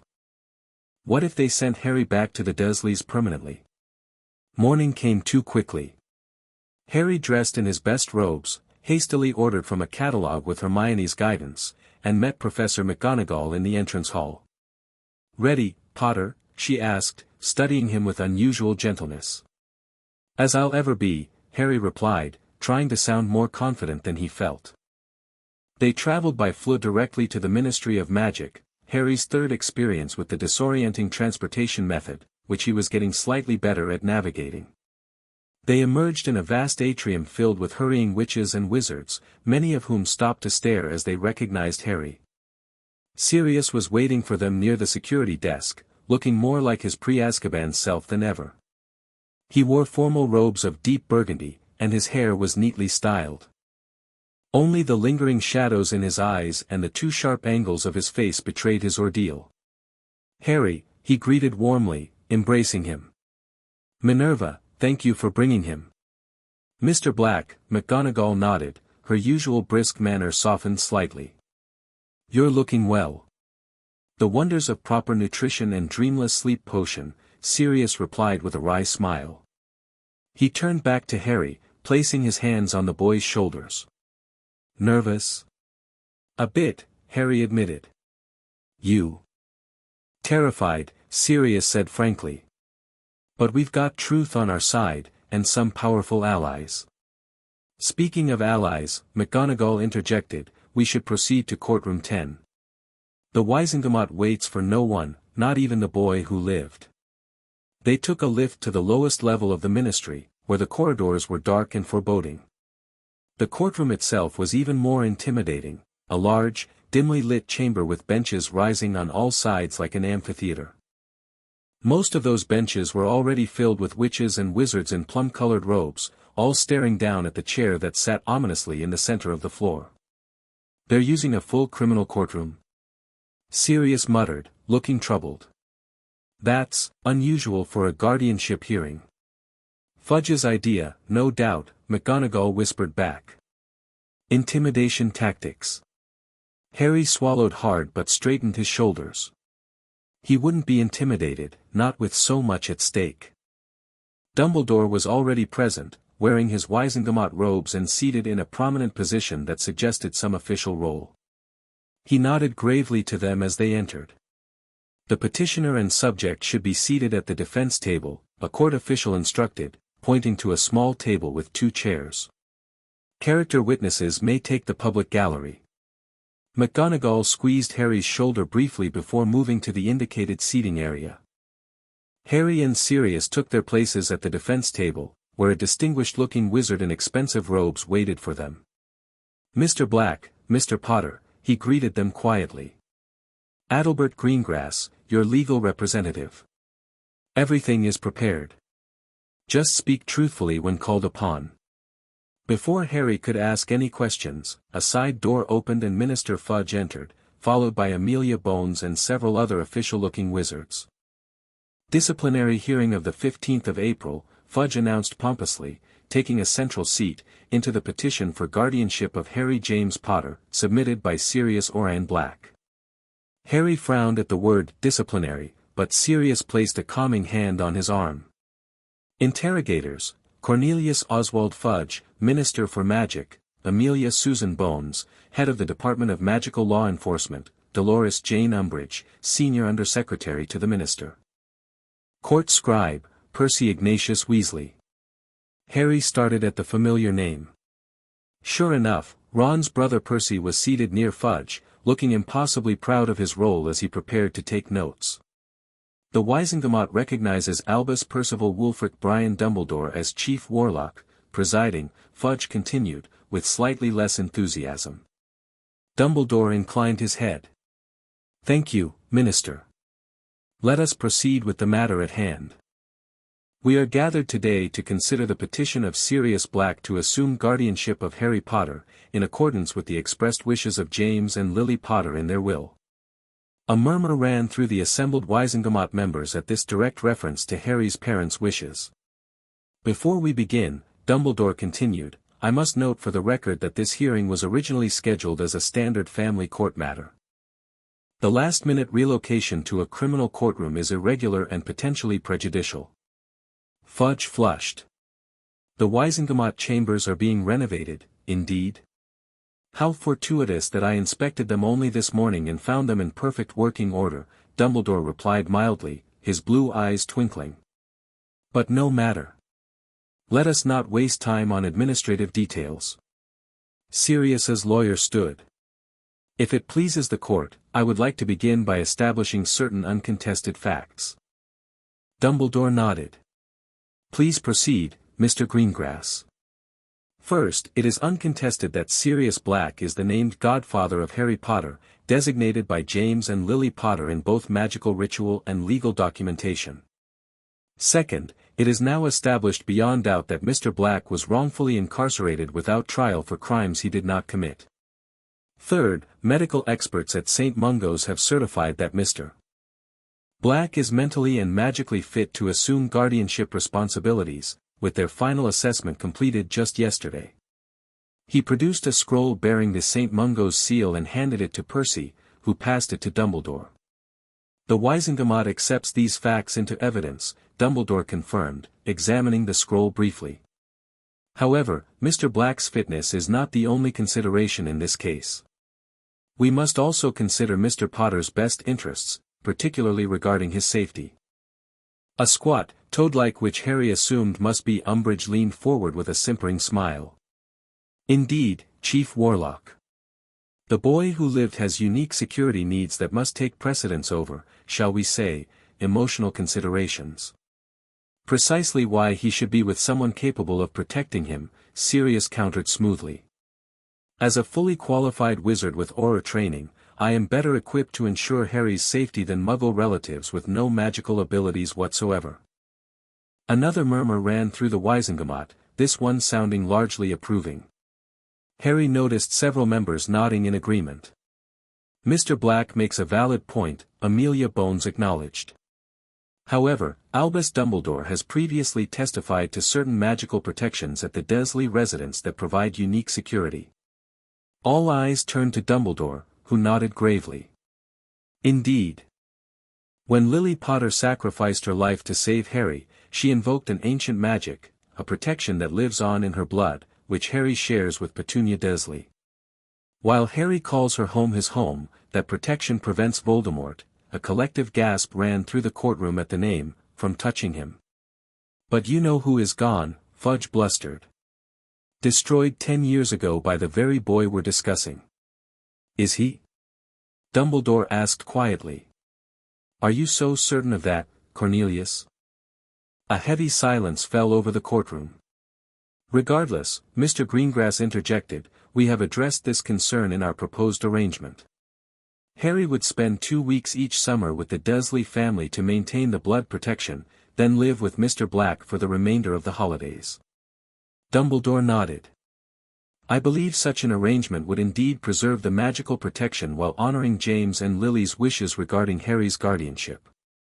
The court would like to hear from Mr. Potter himself, Amelia Bones announced.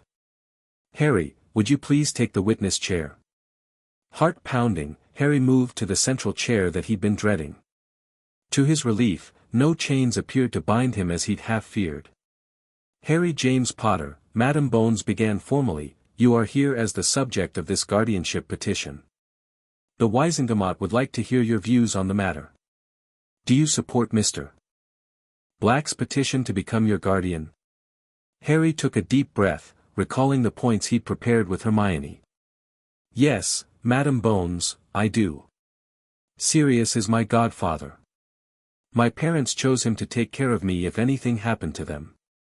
He was wrongfully prevented from fulfilling that role for 10 years. I believe he deserves the chance now, and I want the chance to have the family my parents intended for me. His voice caught slightly on the last words, and he saw several 11aWhat members' expressions soften. A touching sentiment, Umbridge simpered, but you're only 11 years old, Mr. Potter. Hardly in a position to judge what's best for your own welfare. Harry met her gaze steadily.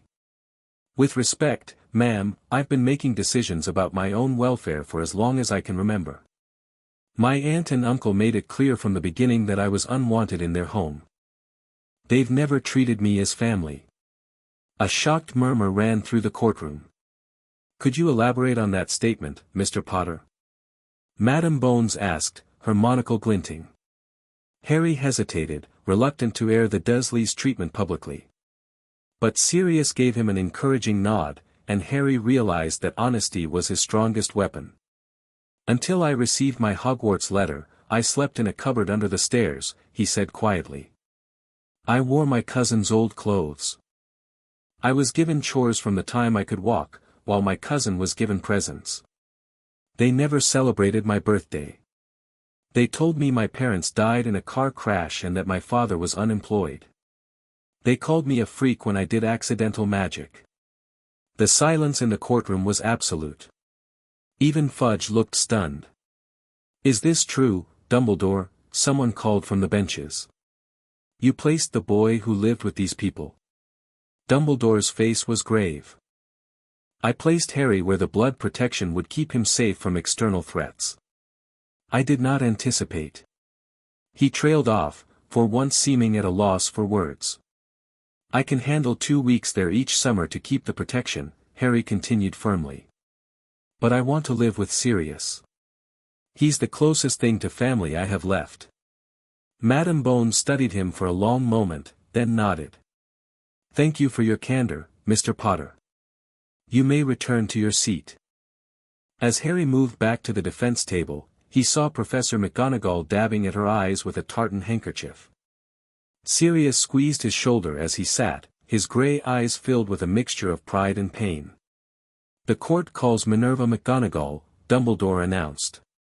McGonagall's testimony was brief but powerful. She spoke of James and Lily's close friendship with Sirius, of the magical godparent bond they'd established, and of Harry's character and maturity as she'd observed it over the school year. In my 40 years of teaching, she concluded, I have rarely encountered a first-year student with such moral clarity and determination. Potter knows his own mind, and his wishes deserve serious consideration. Other witnesses followed: Remus Lupin, a shabby-looking wizard Harry had never met but who spoke movingly of his parents, and Sirius, Andromeda Tonks, Sirius's cousin who offered him a home during his final stages of recovery, and finally, to Harry's surprise, Arthur Weasley. "My son Ronald is one of Harry's best friends," Mr. Weasley explained. "Through him, I've had the opportunity to observe Harry's situation. No child should grow up feeling unwanted, especially not a child who has given our community so much. Sirius Black may have his flaws, who among us doesn't, but his love for Harry has never been in question." When all witnesses had been heard, the 11aWhat members conferred among themselves in hushed tones. Harry sat tensely, watching their faces for any clue to their thinking. Finally, Dumbledore called for silence. "We will now vote on the petition before us," he announced. "Those in favor of granting guardianship of Harry James Potter to Sirius Orion Black, under the conditions specified regarding summer residence with the Dursley family, please raise your hands." Hands rose across the chamber, not all, but a clear majority. Harry counted frantically, his heart in his throat. Those opposed? Fewer hands rose, including Umbridge's and, after a moment's hesitation, Fudge's. Dumbledore counted silently, then nodded. By a vote of 38 to 12, the petition is granted.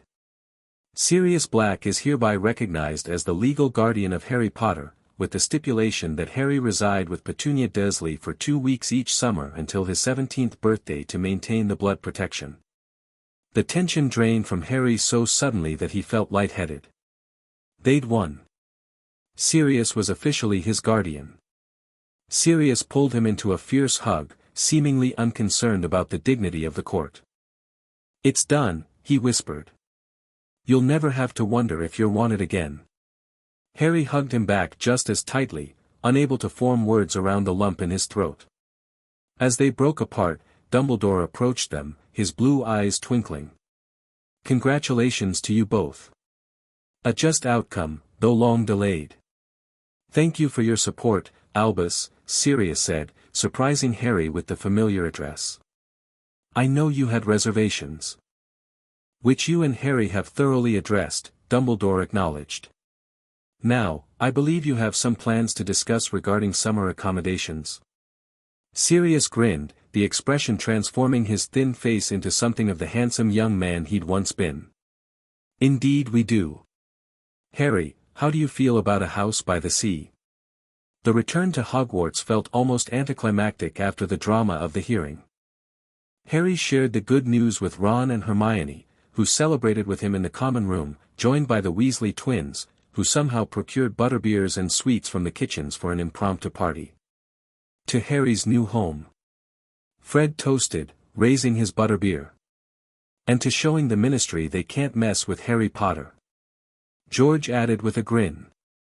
Harry smiled, but his mind was already racing ahead to summer. After the mandatory 2 weeks with the Dursleys, which he could endure knowing they were temporary, he'd join Sirius at the cottage in Cornwall he'd purchased. Sirius had described it in his latest letter: 3 bedrooms, a study, a garden overlooking the ocean, and most importantly, room for a godson to make a home. The remaining months of the school year passed in a blur of classes, exams, and increasingly frequent letters from Sirius, who was busy preparing their home and continuing his recovery. By the time June arrived, Harry was practically vibrating with anticipation. One final surprise awaited him before the term ended. Professor McGonagall approached him at breakfast on the last day, holding a legal-looking envelope. "This just arrived for you, Potter," she said, handing it to him. "From the Ministry." Harry opened it cautiously, wondering if there was some last-minute problem with the guardianship. Inside, he found an official notification that made his jaw drop. "What is it?" Ron asked, leaning over to see. "It's about Pettigrew," Harry said, scanning the document in disbelief. "They've captured him." Hermione gasped. "Where? How?" "He was trying to leave the country, boarding a ship to Norway disguised as a sailor's pet rat. Some kind of new detection spell identified him as an animagus." Harry continued reading. They're holding him for trial on multiple charges, including betrayal of my parents to Voldemort, the murder of 12 Muggles, and framing Sirius. Blimey, Ron breathed. So it's really over. Not quite, Harry said, reaching the end of the document. They're requesting my presence at the trial in July. As a witness. Will you go? Hermione asked. Harry folded the paper carefully. Yes. I need to see it through to the end. And he would, but not alone. This time, he'd have Sirius beside him, the two of them facing the man who had betrayed them both, not as victims, but as survivors who had reclaimed their rightful places in each other's lives. As the Hogwarts Express carried him back to London the next day, Harry felt none of the dread that had accompanied last year's journey. 2 weeks with the Dursleys was nothing compared to the lifetime he'd feared. And beyond those 2 weeks stretched a future he'd never dared to imagine, a real home, with someone who wanted him there. Sirius was waiting at King's Cross, standing slightly apart from the crowd of parents, still too thin but with healthy color in his face and a genuine smile lighting his eyes as he spotted Harry. "Ready for our new beginning?" he asked as Harry reached him. Harry nodded, unable to suppress his grin. "More than ready." Together, they walked toward the station exit, godfather and godson, each saved by the other's determination to find the truth. The road ahead might not be easy, with Pettigrew's trial looming and the lingering shadows of their respective traumas, but they would face it as James and Lily had intended, as family. Chapter 3, New Beginnings and Dark Returns. "Boy, get down here and cook breakfast." Harry groaned, rolling over in the narrow bed that somehow felt even smaller after a year at Hogwarts. 2 days back at Privet Drive, and Uncle Vernon was already in full dictator mode. "Coming," he called, reaching for his glasses. As he dragged himself downstairs, Harry repeated his new mantra, 12 more days. Just 12 more days. Then Sirius would collect him, and he'd never have to think of the Dursleys as home again. That thought alone made Aunt Petunia's pinched face and constant criticism bearable. "About time," she snapped as Harry entered the kitchen. "Vernon needs a proper breakfast before work. Start the bacon." Harry nodded, hiding a smile. The Dursleys had no idea the wizarding world now knew how they treated him. Sirius had wanted to hex them into next week when Harry described his life at Privet Drive, but Dumbledore had insisted on maintaining the blood protection, which meant maintaining civil relations. So Harry cooked bacon and scrambled eggs, enduring Dudley's taunts and Uncle Vernon's glares, all while mentally counting down the days. 12 more.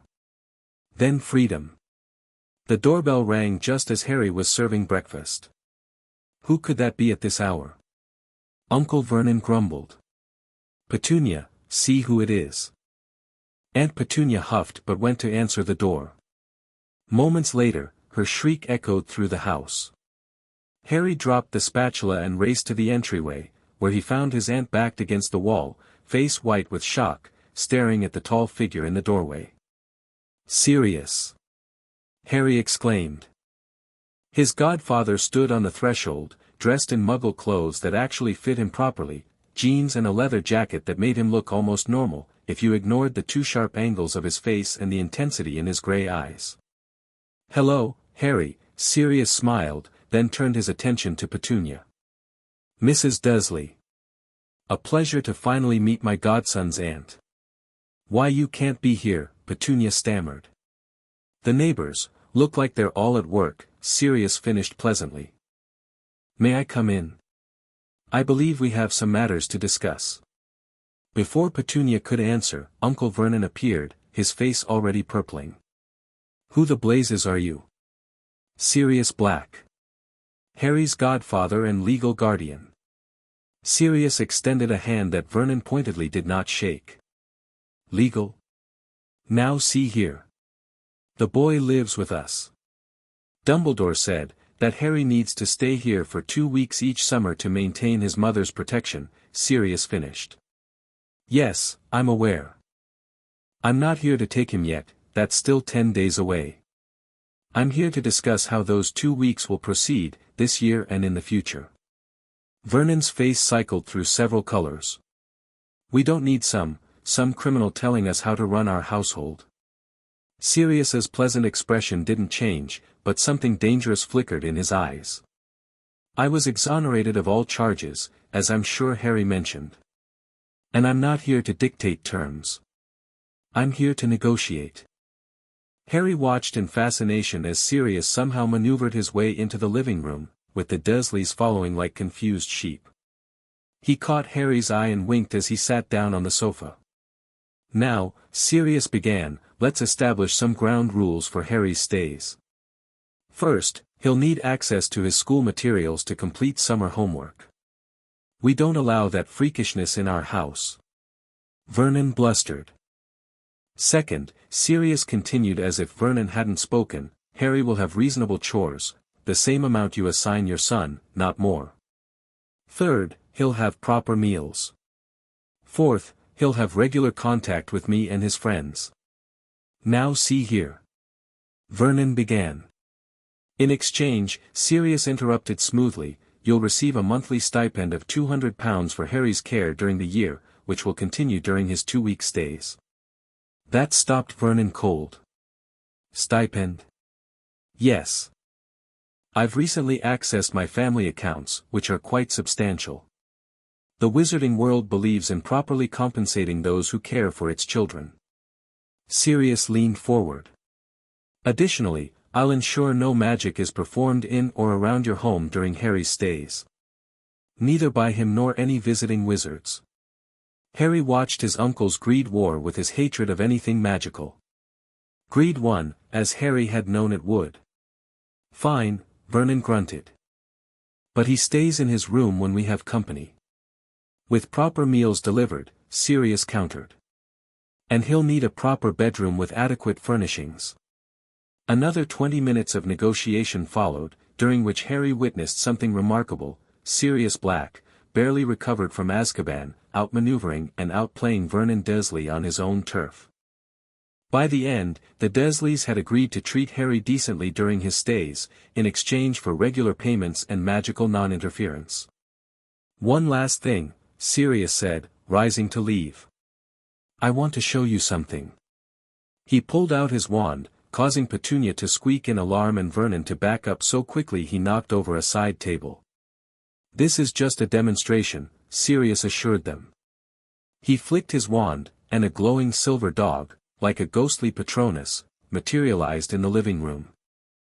This is how wizards communicate in emergencies. If Harry sends me one of these saying he's being mistreated, I'll apparate directly into this room. His voice dropped dangerously. And I won't be nearly so pleasant. The silver dog vanished. Sirius smiled again, all charm. But I'm sure that won't be necessary. We understand each other, don't we? Vernon nodded jerkily, his mustache quivering with suppressed rage. Excellent. Harry, walk me out. Outside on the front step, away from the Dursleys' ears, Sirius's confident demeanor slipped slightly. Was that too much? He asked quietly. I don't want to make things worse for you. Harry grinned. Are you kidding? That was brilliant. Did you see Uncle Vernon's face when you mentioned money? Sirius chuckled. I figured that might speak to him. Look, I know these 10 days will still be rough, but I wanted them to know they're being watched. You've got the mirror I sent you? Harry nodded. Sirius had mailed him a small hand mirror the day before, with instructions to say Sirius's name into it at 8 p.m. each night. Good. I'll check in every evening. And Harry. Sirius gripped his shoulder. When these 2 weeks are over, I'm taking you home. Our home. The simple words made Harry's throat tighten. I can't wait. Sirius hugged him briefly, then stepped back. 10 days. You can handle anything for 10 days, right? After the 11aWhat? This is nothing, Harry assured him. With a final grin, Sirius turned and walked to the end of the drive. He gave a casual wave to Mrs. Number 7, who was pretending to trim her hedge while obviously eavesdropping, then disappeared around the corner. When Harry went back inside, he found the Dursleys in a state of shock. "Your godfather seems quite concerned with your welfare," Aunt Petunia said stiffly. "He is," Harry confirmed. "He spent 10 years in wizard prison for a crime he didn't commit, thinking about how he failed to protect me. He's not going to fail again." The implicit warning hung in the air. Uncle Vernon harumphed and muttered something about freaks sticking together, but it lacked his usual venom. The remaining days at Privet Drive passed in a strange new détente. Harry still did chores, but they were reasonable ones. He ate at the table with everyone else, receiving normal portions. Uncle Vernon even grudgingly permitted him to keep his school books in his room, though he drew the line at Harry practicing spells. Each night at 8, Harry would lock his bedroom door, take out the small mirror, and say, "Sirius Black." The mirror's surface would shimmer, and then Sirius's face would appear, ready to hear about Harry's day and share updates on the cottage preparations. "I've set up your room," Sirius told him on the 8th night. "Nothing fancy, but there's a proper bed, a desk, bookshelves. Is blue still your favorite color?" The casual question caught Harry off guard. "How did you know blue was my favorite color?" Sirius's smile turned nostalgic. "It was the only color that would calm you down as a baby when you were fussy. Lily used to conjure little blue lights to float above your crib. You'd watch them for hours, completely transfixed." Harry absorbed this small, precious detail about his infancy, the kind of personal history the Dursleys had never provided. "Yes," he said quietly. "Blue's still my favorite." On his last night at Privet Drive, Harry packed his meager possessions with nervous excitement. Tomorrow, Sirius would collect him, and his real life would begin. He slept fitfully, waking before dawn. Unable to fall back asleep, he went downstairs early to make breakfast, not because he had to, but because he wanted to leave on good terms. To his surprise, Aunt Petunia was already in the kitchen, making tea. "You're up early," she observed, not looking at him. "Couldn't sleep," Harry admitted. "Sirius is coming at 10. Petunia nodded stiffly. An awkward silence fell between them as Harry started gathering ingredients for breakfast. "Your mother loved the seaside," Petunia said suddenly, her voice oddly tight. "When we were girls, before she went to that school. We used to holiday in Cornwall every summer." Harry turned, startled by this unexpected offering. "Did she? I didn't know that. She collected seashells. Had jars of them in her room." Petunia busied herself with the kettle, still not meeting his eyes. "Your godfather's cottage. It's near the sea, isn't it?" "In Cornwall, actually," Harry said, wondering where this was going. Petunia nodded, as if confirming something to herself. She opened a drawer and removed a small box, which she thrust at Harry. "Take this." It was hers. Harry opened the box with trembling fingers. Inside lay a perfect spiral seashell, small enough to fit in his palm, with delicate pink and cream markings. "She found it the summer before she got her letter," Petunia said, her voice distant. "She called it her lucky shell." Harry stared at his aunt, unable to reconcile this moment with 10 years of neglect. "Why are you giving me this now?" Petunia's lips thinned. "Because you won't be living here anymore." "Not really." "And I." She faltered, then squared her shoulders. "I'm not a sentimental woman, boy. I don't want it cluttering my house." It was the closest thing to an explanation, or perhaps an apology, that he would ever get from Petunia Dursley. Harry carefully tucked the shell into his pocket. "Thank you," he said simply. Petunia nodded once, briskly, then turned back to her tea-making, the brief moment of connection already fading. But something had shifted, however slightly, in their relationship. Not forgiveness, exactly, but perhaps understanding. When Sirius arrived exactly at 10, Harry was waiting on the front step with his trunk in Hedwig's cage, the shell safely wrapped in a sock in his pocket. He didn't look back as they walked away from Privet Drive. The cottage exceeded Harry's wildest expectations. Nestled on a cliff overlooking a small, private beach, it was nothing like the imposing mansions Harry had imagined old wizarding families living in. With its whitewashed walls, blue shutters, and thatched roof, it looked like something from a storybook. "It's not the Black family manor," Sirius explained as they walked up the shell-lined path. "That place is a grim old mausoleum in London, fitting, given its name is Grimmauld Place. I couldn't imagine raising you there." He grimaced. "Too many bad memories." "This is perfect," Harry said honestly, breathing in the salt air. Sirius grinned. "Wait till you see inside." The cottage's interior was cozy and bright, with large windows capturing the sea view. The furniture looked new but comfortable, and magical photographs, many featuring Harry's parents, decorated the walls. "Your room's upstairs," Sirius said, leading the way. "First door on the right." Harry's bedroom was twice the size of the one at Privet Drive, with a large bed, a desk beneath the window, and bookshelves already half filled with both magical and Muggle titles. The walls were painted a soft blue, and magical constellations twinkled on the ceiling.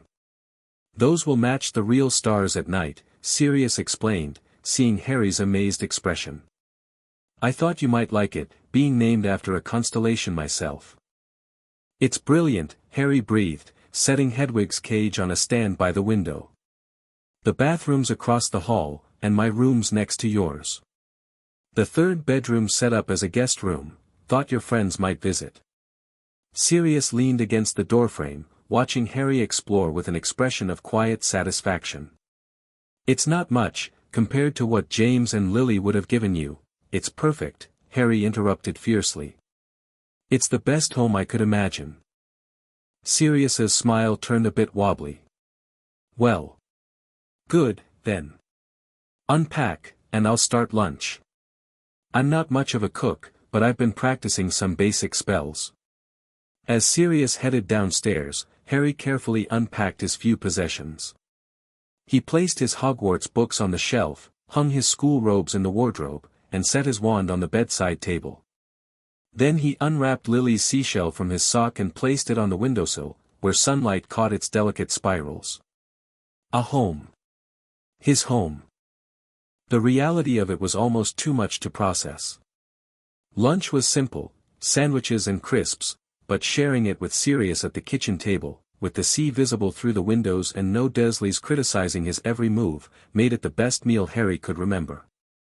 "So," Sirius said as they finished eating, "I thought we might discuss plans for the summer." "What kind of plans?" "Well, there's Pettigrew's trial in July. The ministries requested both our testimonies." Harry nodded. "I want to be there." "I thought you might." Sirius studied him thoughtfully. "It won't be easy, facing him again." "I know. But I need to see it through." "All right. Beyond that, I thought we might work on your magical education a bit." Harry perked up. "But we can't do magic outside school." "The trace, but that's where things get interesting," Sirius grinned mischievously. "The trace detects magic performed around underage wizards, not necessarily by them. In a wizarding household, the ministry relies on parents to enforce the rule, since they can't tell who cast the spell. So I could practice magic here and they wouldn't know it was me?" Harry asked, excitement building. "Exactly. And given recent events, I think some additional defensive training would be prudent." "You mean because of Pettigrew?" Sirius's expression darkened. "Pettigrew, yes, but not just him. Harry, what do you know about Voldemort's followers? Death Eaters, right? But most of them are in Azkaban now." "Some are. Others claimed they were under the Imperius curse, forced to serve him against their will." Sirius's tone made it clear what he thought of those claims. "They walked free. And with Pettigrew exposed and potentially revealing names of other supporters. You think they might come after us?" Harry asked, suddenly understanding. "It's a possibility we should prepare for," Sirius said carefully. "I'm not trying to frighten you, but I won't keep you in the dark either. Knowledge and preparation are our best defenses. Harry appreciated the honesty, so different from the half-truths and evasions he often got from adults. So what will you teach me? Defensive spells, primarily. Shield charms, disarming, stunning, spells that could buy you time to escape if needed. We'll start this afternoon, if you're up for it. Harry grinned. Definitely. After lunch, they moved to the back garden, which was enclosed by a stone wall and hidden from Muggle view. Sirius began with the most basic defensive spell. Expelliarmus, the disarming charm. Simple but effective. The wand movement is a sharp jab, like this. He demonstrated. And the incantation needs to be clear and confident. Harry practiced the movement with his own wand. Like this? A bit sharper at the end. That's it. Now, try disarming me. Harry took a deep breath, focused on Sirius's wand, and executed the movement. Expelliarmus. A jet of red light shot from his wand, hitting Sirius's hand. The wand twitched but didn't fly away. Good first attempt. Sirius encouraged. You've got the basic spell right, just needs more power behind it. Try again, and really mean it. Harry tried again, concentrating harder. Expelliarmus. This time, Sirius's wand flew from his hand. Harry caught it deftly, surprising himself. Excellent. Sirius beamed. Seeker reflexes, just like your dad. James would be proud. Pride bloomed in Harry's chest at the comparison. What's next?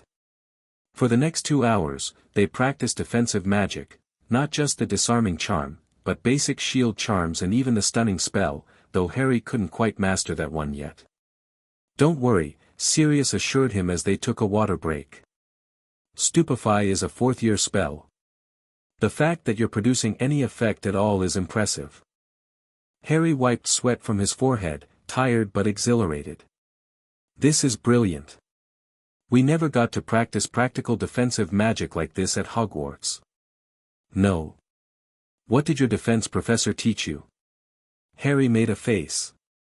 Professor Quirrell mostly had us read the textbook and occasionally showed us magical creatures in jars. He was weird. Wore a turban, stuttered all the time, smelled like garlic. Sirius frowned. That doesn't sound like effective defense teaching. It wasn't. Hermione learned more from books than we did in class. Well, we'll make up for that this summer, Sirius promised.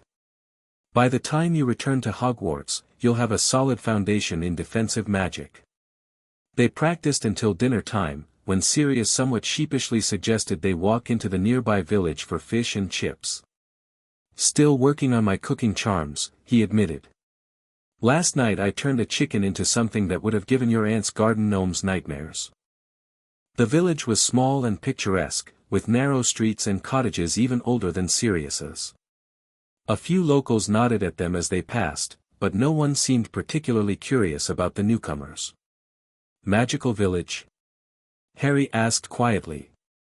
Mixed, Sirius replied. Mostly Muggle, but a few wizarding families. No one will recognize you here. Sure enough, they ate their dinner at a small pub overlooking the harbor without anyone giving Harry's scar a second glance. It was the most normal Harry had ever felt in public since entering the wizarding world. As they walked back to the cottage in the fading light, Harry found himself relaxing in a way he never had at Privet Drive. The sea breeze, the distant crash of waves, the comforting presence of Sirius beside him, it all combined to create a sense of rightness, of belonging. Sirius, he said suddenly, thank you. For everything. Sirius glanced down at him, his expression softening. No need to thank me, Harry. This is how it always should have been. He ruffled Harry's perpetually messy hair. Besides, I should be thanking you. If you hadn't figured out Pettigrew's secret. We both saved each other, then, Harry concluded. I suppose we did, Sirius agreed quietly. And we'll keep doing that, I expect. When they reached the cottage, Harry placed Lily's seashell on his bedside table before falling into the most peaceful sleep he'd had in months, with no dreams of Voldemort or Pettigrew to disturb him. Miles away, in a decrepit manor house long abandoned to rot and ruin, Peter Pettigrew cowered before a makeshift throne. Upon it sat what appeared to be a grotesque infant, but no natural child had such pale, scaly skin, or gleaming red eyes that burned with malevolent intelligence. "You have failed me again, Wormtail," the creature hissed, its voice incongruously adult and cold. "Master, I tried," Pettigrew whimpered. "The Ministry's new detection spells, I couldn't have known." Silence. The word, though spoken softly, seemed to physically strike Pettigrew, who flinched as if slapped. "Your incompetence forced me to accelerate my plans. Had you remained hidden at Hogwarts as instructed, we could have moved against Potter next year, when the chamber was to be opened." "But Master, I can still serve you," Pettigrew pleaded. "I found you when the others didn't even look. I'm helping you regain your strength." "Indeed," the creature acknowledged coldly. "For that, you live. For now." Its gaze shifted to a large snake coiled nearby. "Nagini is hungry, Wormtail. Remember that." Pettigrew paled further, his eyes darting to the massive serpent. "Why yes, Lord Voldemort." "Now," Voldemort continued, "tell me everything about Black and the boy. Where are they? What protections surround them?" "I don't know their exact location," Pettigrew admitted, shrinking back as Voldemort's eyes flashed dangerously. "But I know Black purchased property in Cornwall. Near the sea. The transaction was in the Ministry records before I escaped." "Cornwall," Voldemort mused. "Isolated. Potentially vulnerable." His lipless mouth curved in what might have been a smile. "You will find them, Wormtail. And then we will test the boy's luck, and his godfather's protection." "But Master, in your current state, my current state is your doing," Voldemort hissed. "And you will help me remedy it. There are rituals, ancient magic that can restore me faster than the slow method we've been using. They require ingredients. Powerful ones." "What ingredients, Master?" "The blood of an enemy. And not just any enemy. I need Potter's blood. The same protection that destroyed me will make me stronger than ever before. But first." Voldemort raised a tiny, skeletal hand, and a book flew from a nearby table to hover before Pettigrew. Its leather binding was cracked and stained, the pages yellowed with age. "This text details a temporary strengthening ritual that will make me powerful enough to travel, to cast spells of my own. Gather the components listed on page 93. We perform it at the dark of the moon, 3 nights from now." Pettigrew took the book with trembling hands. "And then we go after Potter and Black?" "No," Voldemort corrected. "Then you go after them. You will bring me what I need, Wormtail. You owe me that much." Pettigrew nodded jerkily, his watery eyes fixed on the moldering carpet. "Yes, Master. I won't fail you again. See that you don't." Voldemort's red eyes gleamed in the dimness. "I'm not as forgiving as Albus Dumbledore." The next 2 weeks established a routine that felt more natural to Harry than any he'd known before. Mornings were for studying, not just defensive magic, but his regular Hogwarts subjects as well. Sirius, it turned out, had been top of his class in Transfiguration and Defense, and was a decent hand at charms, though he freely admitted potions had never been his strong suit. "Your mother was the potions genius," he told Harry as they struggled through a basic healing salve. Could have given Snape a run for his money, though he'd never admit it. "Snape knew my mum?" Harry asked, surprised. A strange expression crossed Sirius's face. They were in the same year. Childhood friends, actually, before Hogwarts. What? Snape and my mum were friends? Harry couldn't imagine the sour potions master being friends with anyone, let alone his kind-hearted mother, as he'd come to know her through Sirius's stories. "It's complicated," Sirius said, clearly uncomfortable. They had a falling out in 5th year. Severus fell in with a bad crowd, future Death Eaters, and said something unforgivable to Lily. Harry wanted to press for details, but Sirius's expression made it clear the subject was closed. Instead, he asked, "Is that why Snape hates me so much? Because of something that happened with my mum?" Sirius sighed, stirring the cauldron absently. "Partly. But it's more about your father. James and Snape were enemies from day one at Hogwarts. Oil and water. And you look so much like James. So he's taking out his childhood grudge on me?" Harry asked incredulously. "That's pathetic." "It is," Sirius agreed. "But Snape's always been good at holding grudges. Just, try not to antagonize him too much. Despite his many flaws, he is a skilled wizard." After morning studies, they'd usually break for lunch, then spend the afternoons differently each day. Sometimes they continued magical practice, other days they explored the coastline or the nearby village. Sirius taught Harry to swim in a sheltered cove below the cottage, and on calm days, they'd take an old sailboat out on the water. In the evenings, they'd often sit in the cottage's small library, where Sirius would share stories about Harry's parents, their Hogwarts days, their wedding, Harry's early infancy. These were the moments Harry treasured most, filling in the blank spaces of his personal history that the Dursleys had left empty. "Your first act of magic," Sirius recalled one night, "was summoning your stuffed stag toy from across the room. James was over the moon, kept saying you were going to be a Quidditch star because of your excellent summoning reflexes. Was the toy a stag because of Dad's animagus form?" Harry asked. "Exactly. Peter and I made it for you together, actually. James did the transfiguration, I added the animation charm to make it prance around, and Peter." Sirius's face darkened. "Peter did the color-changing fur. You loved that toy." Harry hesitated, then asked the question that had been bothering him since Pettigrew's escape from Ministry custody. "Do you think he'll come after us?" "Pettigrew?" Sirius's expression turned serious. "It's possible. That's partly why I'm teaching you defensive magic. Not to frighten you, but to prepare you." "I'm not scared," Harry said, and meant it. After facing the challenges of his first year at Hogwarts, a cowardly wizard who'd spent 12 years as a rat seemed less intimidating. "I just want to be ready." "That's my godson," Sirius said with approval. "Speaking of being ready, Dumbledore's coming to visit tomorrow." Harry blinked at the sudden change of subject. "He is? Why?" "Several reasons. He wants to check on you, for one thing.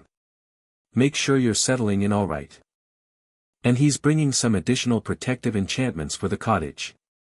"Because of Pettigrew?" "Among other concerns," Sirius said vaguely. "Dumbledore takes your safety very seriously, Harry." Harry considered this. His relationship with the headmaster was complicated. On one hand, Dumbledore had placed him with the Dursleys and allowed Sirius to rot in Azkaban without a trial. On the other hand, he'd supported Harry's quest for justice once evidence emerged, and had ultimately backed the guardianship transfer. "What time is he coming?" "After lunch. I thought we'd take the morning for some dueling practice." Harry perked up. They hadn't done any actual dueling yet, just practiced individual spells. "Really?" "Nothing too advanced," Sirius cautioned, seeing Harry's excitement. "But I think you're ready to put those defensive spells into practice." The next morning, they cleared space in the back garden. Sirius conjured training dummies that could fire harmless stinging spells, giving Harry moving targets to practice against. Remember, Sirius coached as Harry dodged and shielded, movement is just as important as spell work in a duel. A moving target is harder to hit. Harry ducked a stinging spell, then fired back. Expelliarmus. The dummy's wand flew from its wooden hand. Harry grinned triumphantly, then yelped as a second dummy hit him with a stinger from behind. "And always be aware of multiple opponents," Sirius added, not bothering to hide his amusement. Again. By the time they broke for lunch, Harry was sweaty, slightly bruised from stingers that had gotten through his shields, but exhilarated. He was making progress, real progress, in practical magic that could actually protect him if needed. Dumbledore arrived precisely at 2 o'clock, appearing with a soft pop just outside the cottage's front gate. Harry and Sirius greeted him on the path. "Headmaster," Sirius nodded, his manner noticeably more formal than usual. "Welcome." "Thank you for having me, Sirius," Dumbledore replied pleasantly. His blue eyes twinkled as they turned to Harry. "And Harry? You're looking well. Sea air agrees with you, I see." "Yes, sir," Harry said, suddenly a bit shy. It felt odd seeing Dumbledore here, away from Hogwarts. "Would you like some tea?" "That would be delightful." They settled in the cottage's small sitting room, where Sirius served tea with a domestic competence that seemed to surprise Dumbledore. The Blacks weren't big believers in house elves, Sirius explained, noticing the headmaster's expression. "At least, not for the air. My mother insisted I learn basic household spells, said I might need to survive on my own someday if the family's enemies came after me." "Prescient, if for entirely the wrong reasons," Dumbledore observed. "Indeed. Though I doubt she envisioned me using those skills to create a home with James and Lily's son." Sirius's tone was light, but Harry detected an undercurrent of tension. "Now, you mentioned additional protective enchantments." "Yes." Dumbledore set down his teacup. "With your permission, I'd like to establish wards similar to those at Harry's aunt's home, different in composition, as we lack the blood connection, but similar in purpose."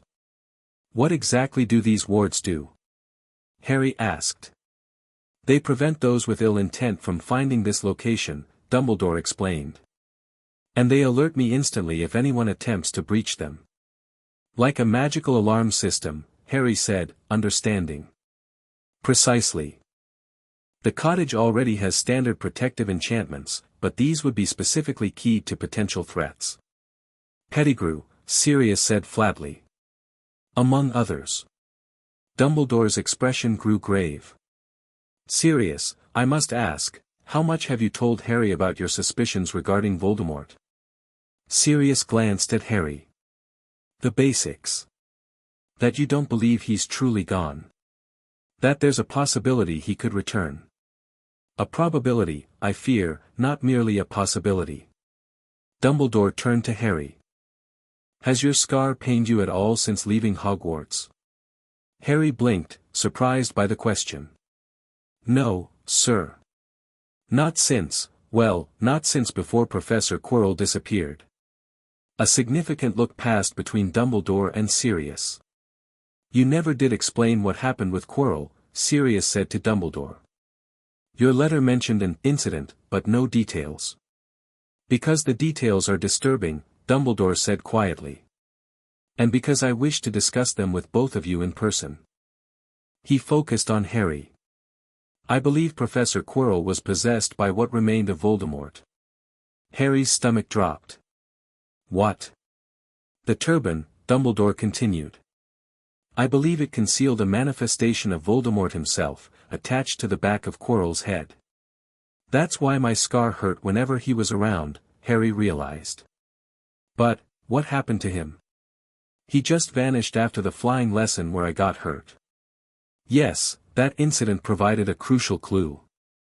When you fell from your broom, a fall that I now suspect was engineered by Quirrell himself, Hagrid caught you. In the process, he made direct contact with Quirrell while carrying you. The same protection that resides at your aunt's home, your mother's sacrifice, made that contact unbearable for the part of Quirrell that harbored Voldemort." He screamed, Harry remembered. "When Hagrid grabbed his arm. I thought it was because I was bleeding on his robes." "No, it was your blood itself, infused with Lily's protection, and the fact that Hagrid was touching both of you, creating a circuit of that protective magic." Dumbledore steepled his fingers. "Quirrell fled the castle that night. We found his turban burned to ashes in his chambers, but no other trace of him." "So Voldemort's still out there," Harry said, trying to process this. And he was at Hogwarts. With me. Yes. Which is why these additional protections are necessary. Particularly now, with Pettigrew at large. You think Pettigrew will try to find Voldemort, Sirius concluded grimly. To help him return properly. I believe he already has, Dumbledore confirmed. My sources report disturbances in Albania, where I suspect Voldemort has been hiding these past 10 years. Dark magic. Signs of movement. Harry looked between the two adults, a chill running down his spine despite the warm summer day. So what do we do? We prepare, Dumbledore said simply. We protect this home. We continue your magical education. He smiled slightly at Harry's surprised expression. Oh yes, I'm well aware of the training Sirius has been providing. Quite illegal, technically speaking, but entirely prudent under the circumstances. Sirius grinned unapologetically. The Ministry can't tell who's casting the spells. Indeed not. And I find myself in the unusual position of encouraging a certain, flexible approach to the underage magic restrictions. Dumbledore's eyes twinkled. Just this once, of course. Of course, Sirius echoed with mock seriousness. Dumbledore spent the next hour placing complex enchantments around the cottage and its grounds. Harry watched, fascinated, as the most powerful wizard he knew wove protections with a casual mastery that made even Sirius's impressive skills seem basic in comparison. When he finished, Dumbledore rejoined them for a final cup of tea before departing. There is one more matter we should discuss, he said, his tone more serious. Pettigrew's trial is scheduled for July 15th. The Ministry requires both your testimonies. We'll be there, Sirius assured him. Harry wants to see this through, and so do I. Dumbledore nodded. I expected as much.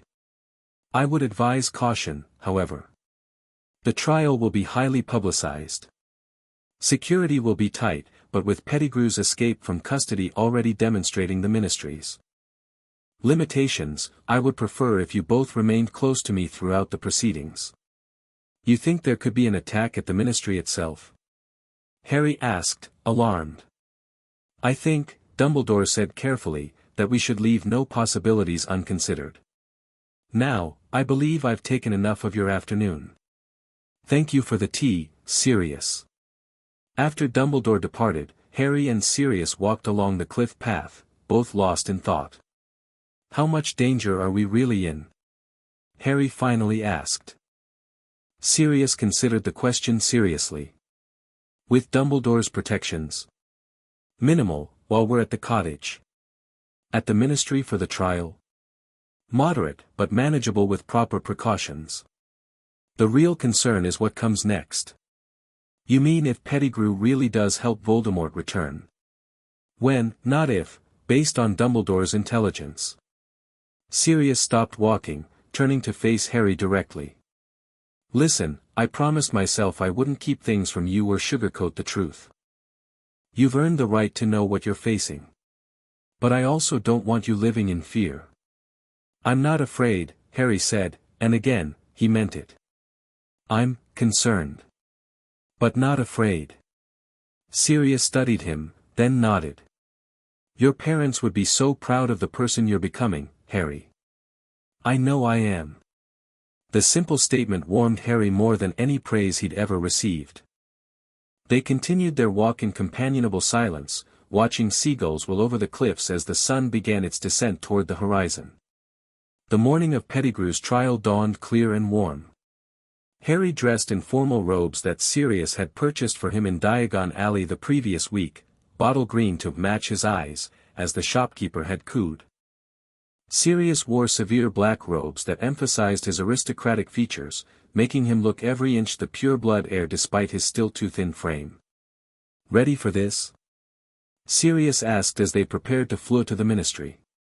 Harry nodded, though his stomach was twisting with nerves. The thought of seeing Pettigrew again, the man who had betrayed his parents, who had lived in his dormitory as a rat, who might now be helping Voldemort return, filled him with a mixture of dread and determination. Remember, Sirius instructed, stay close to me or Dumbledore at all times. Answer the questions truthfully but concisely. And try to avoid looking directly at Pettigrew if you can help it. Why? Harry asked, surprised by the last directive. Because he's not worth your attention, Sirius said firmly. And because seeing your eyes, Lily's eyes, might provoke a reaction we can't predict. Harry nodded, understanding. Pettigrew had betrayed his friends to their deaths. Who knew what seeing the living reminder of his treachery might trigger in him? They fled directly to a secure ministry entrance, where Dumbledore was waiting for them. The headmaster wore formal 11aWhat robes and a grave expression. "Ah, right on time," he greeted them. "The courtroom is already filling. We'll enter through a side door to avoid the main crowd." As they navigated the ministry corridors, Harry was acutely aware of the stares they attracted. Ministry workers stopped conversations mid-sentence to watch them pass. Several people pointed at Harry's scar, while others whispered behind their hands. The courtroom was the same one where Harry had testified in Sirius's guardianship hearing, but the atmosphere couldn't have been more different. Where that hearing had been tense but hopeful, this one vibrated with darker emotions, anger, fear, morbid curiosity. Harry, Sirius and Dumbledore took seats in a reserved section near the front. In the center of the room stood a heavy chair with chains draped over its arms, chains that, Dumbledore quietly explained, would magically bind the accused when they sat down. The 11aWhat members filed in, taking their places in the tiered seating. Minister Fudge arrived last, looking important in his pinstriped robes and lime-green bowler hat. "Criminal trial of the 15th of July, he announced, his voice magically amplified, into the offenses committed by Peter Pettigrew, formerly presumed deceased, Order of Merlin First Class, revoked." The side door opened, and a hush fell over the courtroom as Pettigrew was led in by two grim-faced Aurors. He looked nothing like the hero Harry had read about in history books. Instead, he was a small, twitchy man with colorless hair, watery eyes, and a perpetually sniffing nose that emphasized his rat-like appearance. His right hand was missing the index finger, and his left hand, strangely, was wrapped in bandages. The moment Pettigrew sat in the chair, the chains sprang to life, wrapping around his arms and legs, binding him securely. He gave a frightened squeak that reminded Harry forcefully of Scabbers. Beside him, Sirius had gone rigid, his face a mask of controlled fury. Harry placed a hand on his godfather's arm, silently reminding him that they were here for justice, not revenge. The charges against Pettigrew were read: betraying the Potters to Voldemort, murdering 12 Muggles, framing Sirius Black, illegal animagus transformation, and most recently, escaping ministry custody. Through it all, Pettigrew cowered in the chair, occasionally whimpering. "How does the accused plead?" Fudge demanded when the list was complete. "And not guilty by reason of coercion," Pettigrew squeaked. "He would have killed me. What choice did I have?" A murmur of disgust rippled through the courtroom. "The court will now hear testimony," Fudge announced. "First witness, Sirius Black." Sirius rose and moved to the witness stand, his back straight, his expression controlled. He testified clearly and concisely about the Potters' decision to switch secret keepers, about his hunt for Pettigrew after their deaths, and about the confrontation on the Muggle Street. "He shouted that I had betrayed James and Lily," Sirius recounted, cut off his finger, blew the street apart with his wand behind his back, and transformed into a rat to escape through the sewers. "And you have witnessed his animagus transformation recently?" Madame Bones asked. "Yes, at Hogwarts, when he was exposed by my godson and his friends." Next came Harry's testimony. As he took the stand, he was acutely aware of Pettigrew's gaze fixed hungrily on his face. Following Sirius's advice, he kept his eyes on Madame Bones as he described discovering Scabbers' true nature and the subsequent transformation and capture. "And you are certain the rat known as Scabbers and this man are one and the same?" Madame Bones pressed. "Absolutely certain," Harry confirmed. "I watched him transform with my own eyes. So did Professor McGonagall and Professor Flitwick. Both professors testified next, corroborating Harry's account. Then came the most damning testimony, a magical law enforcement officer who had interrogated Pettigrew under Veritaserum during his brief capture. The subject confirmed that he was the Potter's secret keeper, the officer stated. He confirmed that he voluntarily provided their location to he who must not be named. He confirmed that he framed Sirius Black for the murders of the Muggles. And he confirmed that he has been living as the Weasley family's pet for 12 years to hide from both Justice and you-know-who's followers, who would have killed him for his role in their master's downfall. The courtroom had gone deadly silent. Even Pettigrew had stopped his sniveling, seemingly resigned to his fate. Does the accused wish to offer a defense? Fudge asked, though his tone suggested he considered it a mere formality. Pettigrew's lawyer, a harried-looking wizard who'd been appointed by the court, stood. Only that my client was acting under extreme duress and fear for his life. He requests mercy from the 11aWhat in light of his cooperation during questioning. Cooperation that occurred only under truth serum, Madame Bones pointed out dryly, after he had already escaped custody once. The lawyer winced but pressed on. Nevertheless, my client believes he has valuable information to offer the ministry regarding other followers of he who must not be named who escaped justice. In exchange for this information, he requests a reduced sentence. This caused a stir in the courtroom. Harry glanced at Sirius, who looked disgusted but not surprised by this ploy. The 11aWhat will consider all evidence during deliberations, Fudge declared. Does the accused wish to make a final statement? Pettigrew raised his head, his watery eyes darting around the courtroom until they settled, not on the 11aWhat, but directly on Harry. James's son, he said, his voice stronger than it had been all day. You look so like him. He was my friend, you know. My friend. His voice cracked. If he were here, he would show mercy. James would understand. Don't you dare speak his name, Sirius snarled, half rising from his seat before Dumbledore placed a restraining hand on his shoulder.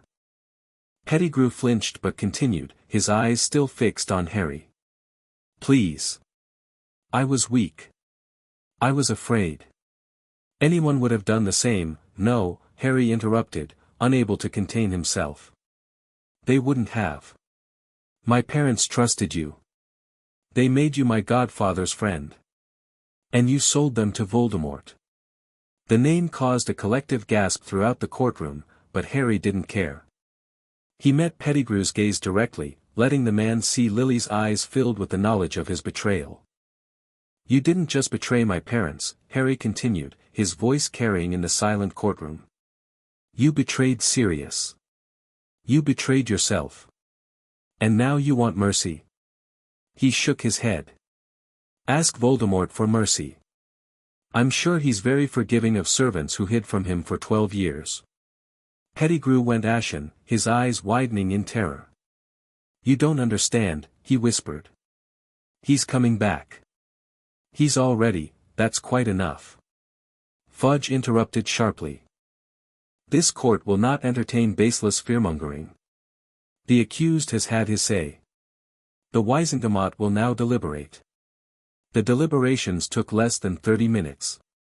When the 11aWhat members returned, their verdict was unanimous, guilty on all counts.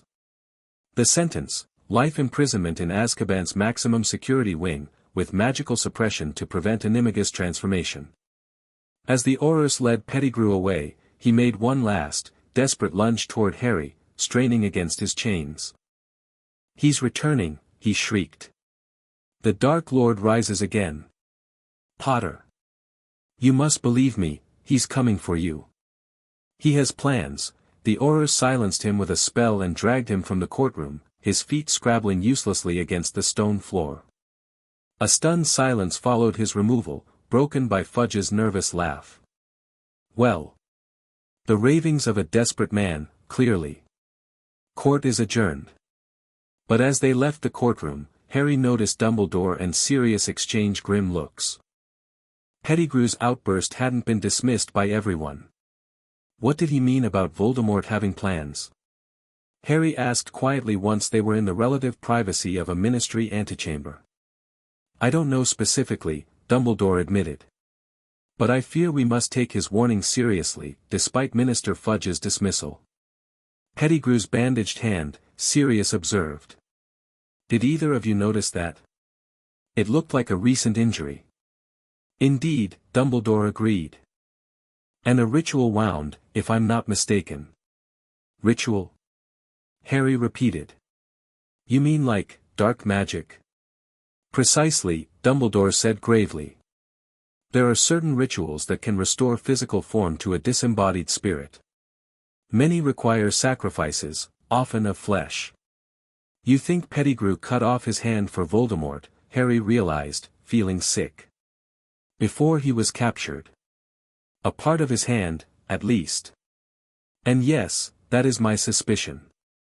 Dumbledore sighed heavily. If I am correct, then Voldemort may already have regained some semblance of physical form, not his full power, but more than the parasitic existence he maintained with Professor Quirrell. The implications were terrifying, but Harry forced himself to think logically. So what happens now? If Pettigrew was helping him and now he's in Azkaban. Voldemort will seek other servants, Sirius said grimly.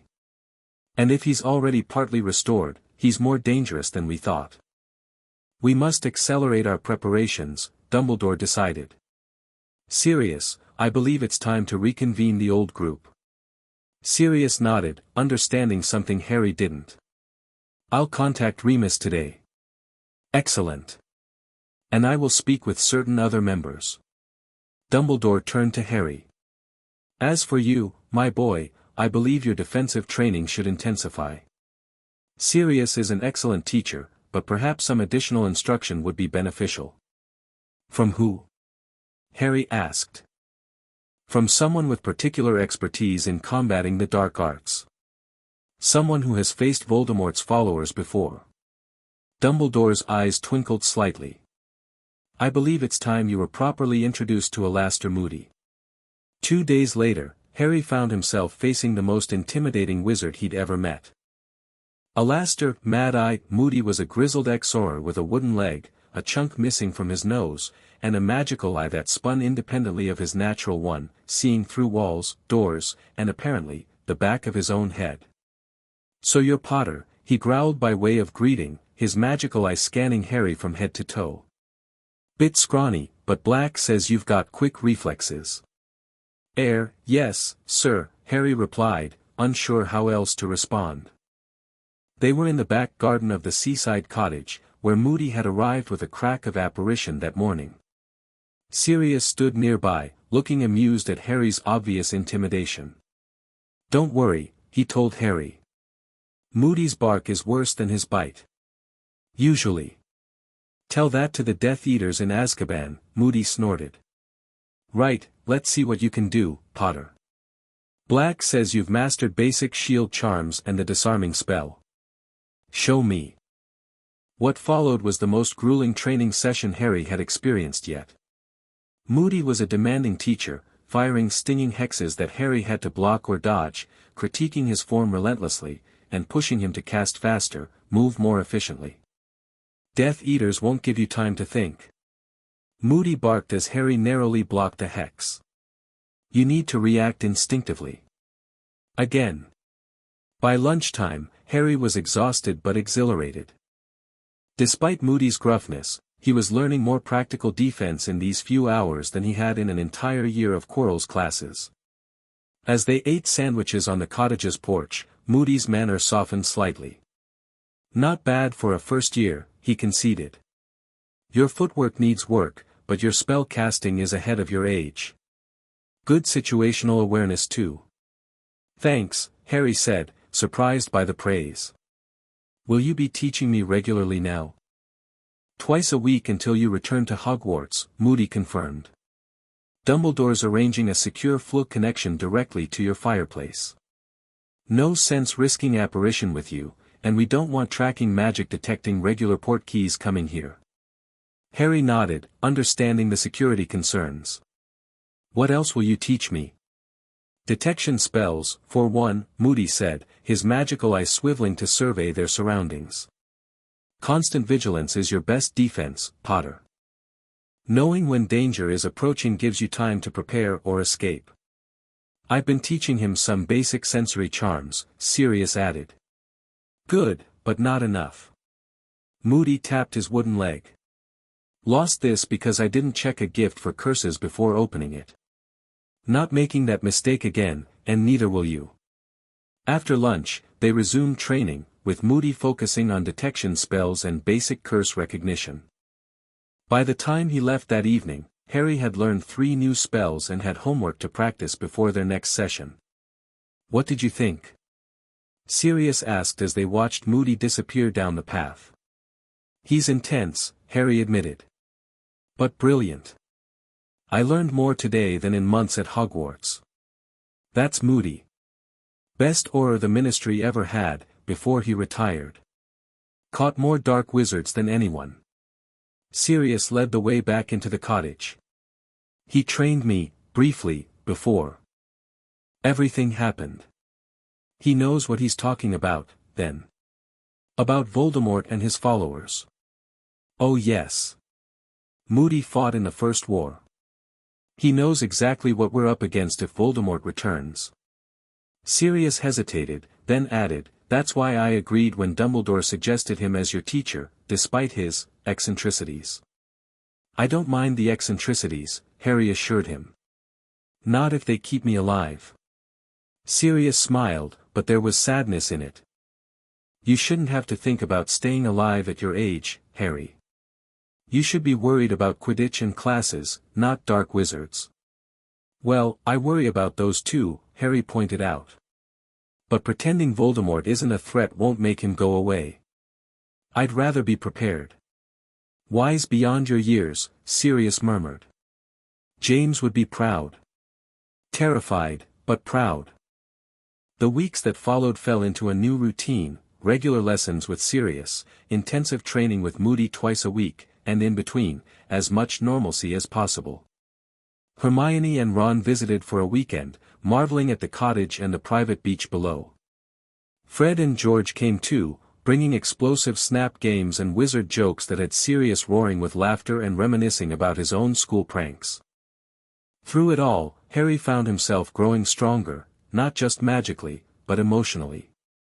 For the first time in his life, he had a home where he was wanted, adults who put his needs first, and the tools to protect himself and those he cared about. Which was why, when the wards around the cottage triggered one August night, he was ready. The alarm, a soft, pulsing light that appeared in every room of the cottage, woke Harry from a sound sleep. He was on his feet instantly, wand in hand, just as Sirius burst into his room. Someone's testing the outer wards, Sirius said without preamble, his voice calm but tense. Get dressed quickly. Dark clothes. Harry obeyed without question, pulling on jeans and a black sweater. Who is it? I don't know yet. The alarm tells us someone with ill intent is probing the boundaries, not who it is. Sirius was already fully dressed, his wand out. Remember the emergency plan? Harry nodded. If the cottage was attacked, they were to use a secret port key to escape to a safe house Dumbledore had prepared. Good. If I tell you to use it, you go immediately. No arguments. Only if you come too, Harry insisted. I'm not leaving you behind. Sirius's expression softened briefly. Together or not at all. That's the deal. A second alarm joined the first, this one a higher-pitched tone that made Harry's hair stand on end. The second ward line's been breached, Sirius translated grimly. They're getting closer. Dumbledore will have been alerted, but it will take him time to arrive. They moved quietly downstairs to the cottage's main room, positioning themselves away from windows but with clear sightlines to both the front and back doors. Hominum revelio, Sirius whispered, casting a detection spell Moody had taught them. His expression darkened. 2 humans, approaching from the cliff path. Only 2? Harry asked, surprised. He'd expected more for an attack on the boy who lived and his recently exonerated godfather. Quality over quantity, perhaps, Sirius murmured. Or they're just scouts for a larger force. A third alarm joined the chorus, the most urgent yet, indicating the final ward line had been breached. Whoever was coming was now on the cottage grounds. "Get behind me," Sirius ordered, positioning himself between Harry and the front door. "I can fight too," Harry protested. "Moody said I'm doing well with shield charms. And you'll use them if needed." "But let me take point," the front door blasted inward in a shower of splinters, cutting off Sirius's words. Through the dust and debris, a figure stepped into the cottage, a figure Harry recognized instantly despite the hood partly concealing his face. "Pettigrew," Sirius snarled, his wand aimed directly at the intruder's heart. "How did you escape Azkaban?" Pettigrew lowered his hood, revealing a face even more gaunt than it had been at the trial. His watery eyes darted nervously around the room before fixing on Harry. "The Dark Lord has resources even in Azkaban," he said, his voice stronger than Harry remembered. "Especially for servants who have proven their worth. Breaking out his most pathetic follower doesn't seem worth the effort," Sirius observed coldly. "What does he want, Peter? Why are you here?" "He sent me to collect something he needs." Pettigrew's eyes remained fixed on Harry. "Something only Potter can provide." "If you think we're giving you Harry, you're more deluded than I thought," Sirius scoffed. "Where's your accomplice? Our detection spell showed two of you." As if on cue, a massive snake slithered through the broken doorway, its scales gleaming in the dim light. It had to be 12 feet long, with a triangular head and vertical pupils that fixed on Harry with disturbing intelligence. "Nagini is more than a mere snake," Pettigrew said, something like pride in his voice. "She carries a piece of the Dark Lord himself. Through her, he sees you now, Potter." The snake's gaze did indeed seem unnaturally focused, almost human in its calculation. Harry felt his scar prickle uncomfortably as it stared at him. "Enough talk," Sirius snapped. "You're outnumbered, Pettigrew. Dumbledore has already been alerted. Leave now, or face the consequences." Pettigrew's mouth twisted in an uncharacteristic smirk. "Outnumbered? I think not. The Dark Lord granted me new power in exchange for my sacrifice." He raised his left hand, no longer bandaged, but gleaming silver from fingertips to wrist, like a metallic glove. "A reward for my faithful service." Before either Harry or Sirius could react, Pettigrew flicked his silver hand. An invisible force struck Sirius, throwing him against the far wall with bone-crushing force. He crumpled to the floor, momentarily stunned. "Sirius!" Harry cried, raising his own wand. "Expelliarmus!" The disarming charm struck Pettigrew square in the chest, but instead of his wand flying away, it merely twitched in his hand. The silver hand glowed briefly, apparently absorbing or neutralizing the spell. "The Dark Lord thought you might try that," Pettigrew said, advancing on Harry. "Your signature spell, he calls it. Predictable." Harry backed up, mind racing through the spells Moody had taught him. Stupefy, he tried next, putting all his force behind it. This time, Pettigrew actually staggered, though the spell didn't knock him unconscious as it should have. The silver hand glowed again, brighter this time. "Impressive power for your age," Pettigrew admitted, recovering. "But not enough." The giant snake, Nagini, was circling around to Harry's left, cutting off his path to the kitchen and the back door. Sirius was stirring on the floor but still dazed from the impact. Harry needed to buy time until Sirius recovered or Dumbledore arrived. He remembered Moody's lessons about fighting multiple opponents: keep moving, use the environment, stay unpredictable. "Reducto," he shouted, aiming not at Pettigrew or the snake, but at the heavy bookcase beside them. The spell blasted the furniture apart, sending books and wooden shrapnel flying toward his attackers. Pettigrew shielded himself with his silver hand, but Nagini was struck by several heavy volumes, momentarily disoriented. Taking advantage of the distraction, Harry darted toward Sirius, positioning himself between his godfather and the attackers. "Protego!" He cast as Pettigrew recovered and fired a spell of his own, a sickly yellow jet that splashed against Harry's shield in a shower of sparks. "The boy has been trained," Pettigrew observed, sounding genuinely surprised. "Impressive, but futile. The Dark Lord needs only a small sample of your blood, Potter. Give it willingly, and we'll leave your godfather unharmed." "Don't listen to him, Harry," Sirius groaned, pushing himself to his knees. "He's lying." Harry knew Sirius was right. Even if he surrendered, Pettigrew would kill them both, or worse, take Harry to Voldemort himself. "How about a counteroffer?" Harry suggested, stalling for time. "Turn yourself in, and I'll ask the 11aWhat for leniency." Pettigrew laughed, an ugly, desperate sound. "You don't understand what's at stake. The Dark Lord is returning, with or without your blood. But with it, he'll be stronger than ever before. Invincible. My blood? Why? The same protection that defeated him," Pettigrew explained, a fanatic light in his eyes. "Your mother's sacrifice. If he takes it into himself, it can't be used against him again." The revelation sent a chill down Harry's spine. His blood could make Voldemort invulnerable to the very protection that had saved him as a baby.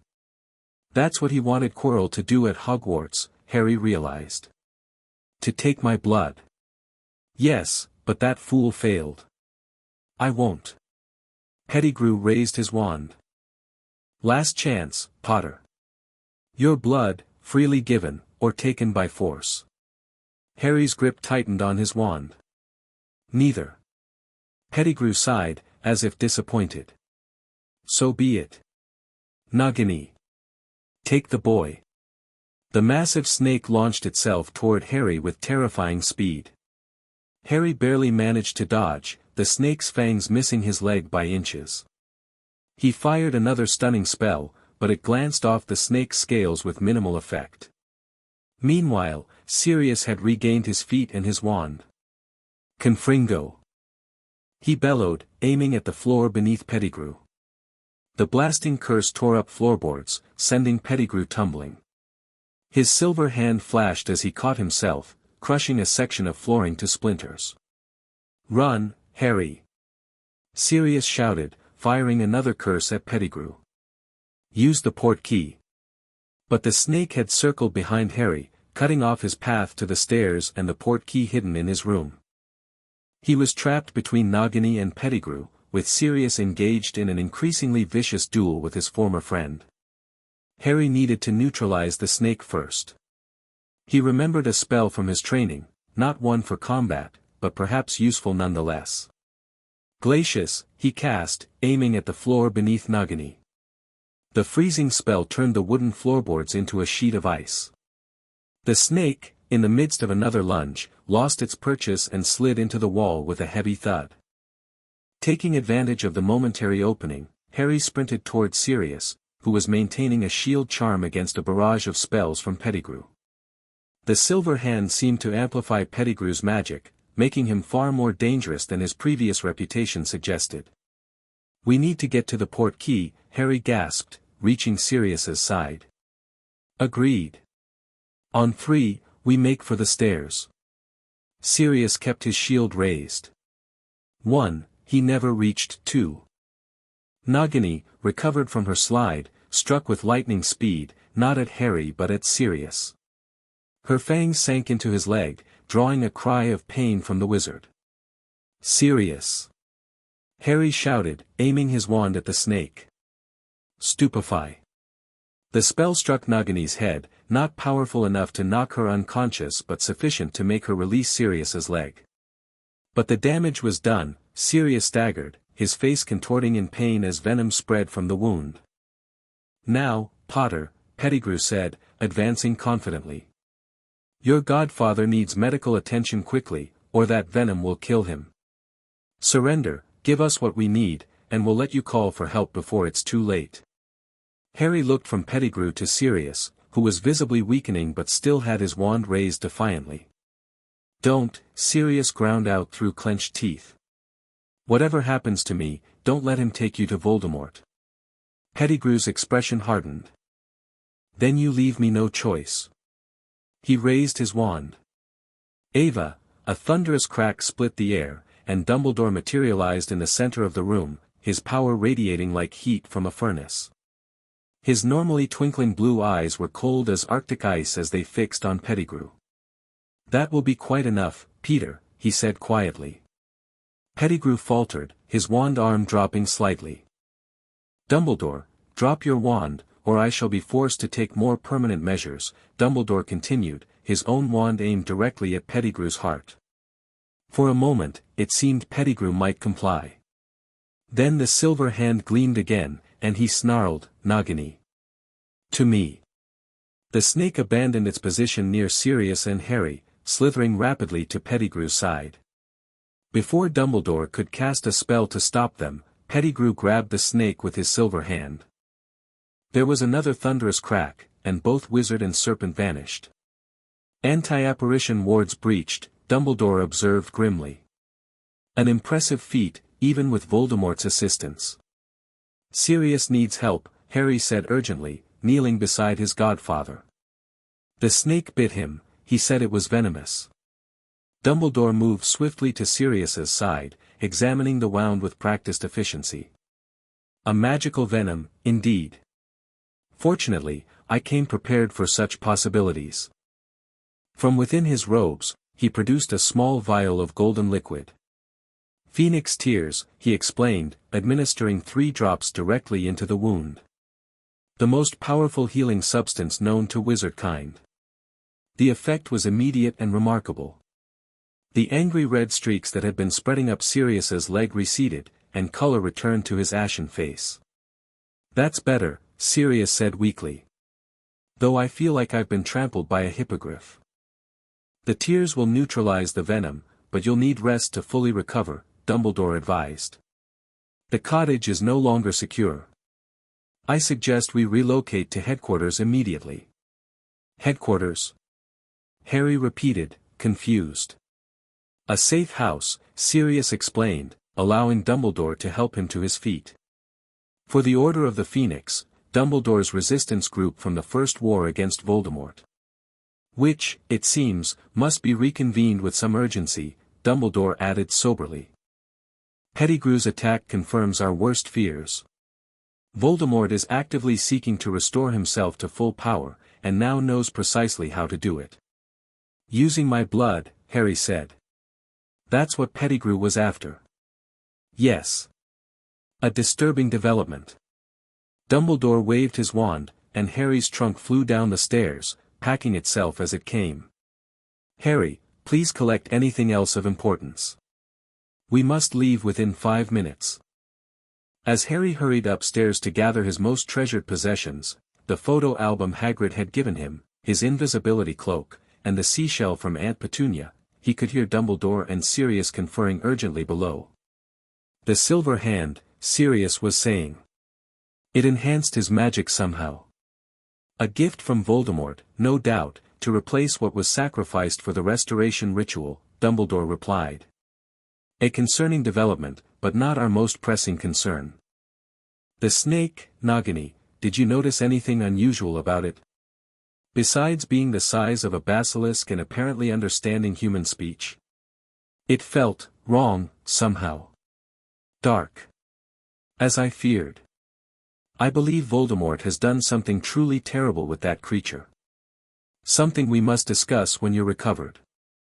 Harry returned downstairs with his small collection of treasures, finding Sirius now seated in the one remaining intact armchair, his color much improved though he still looked exhausted. "Ready?" Dumbledore asked. At Harry's nod, he produced a tarnished silver spoon. "Our portkey to headquarters. It will activate in 30 seconds. As they all placed a finger on the spoon, Harry took one last look around the cottage that had briefly been his home. The front door was destroyed, furniture overturned, books and broken glass scattered everywhere. Yet despite the destruction, he felt no regret about leaving. Home, he was learning, wasn't a place, it was the people you shared it with. Sirius seemed to read his thoughts.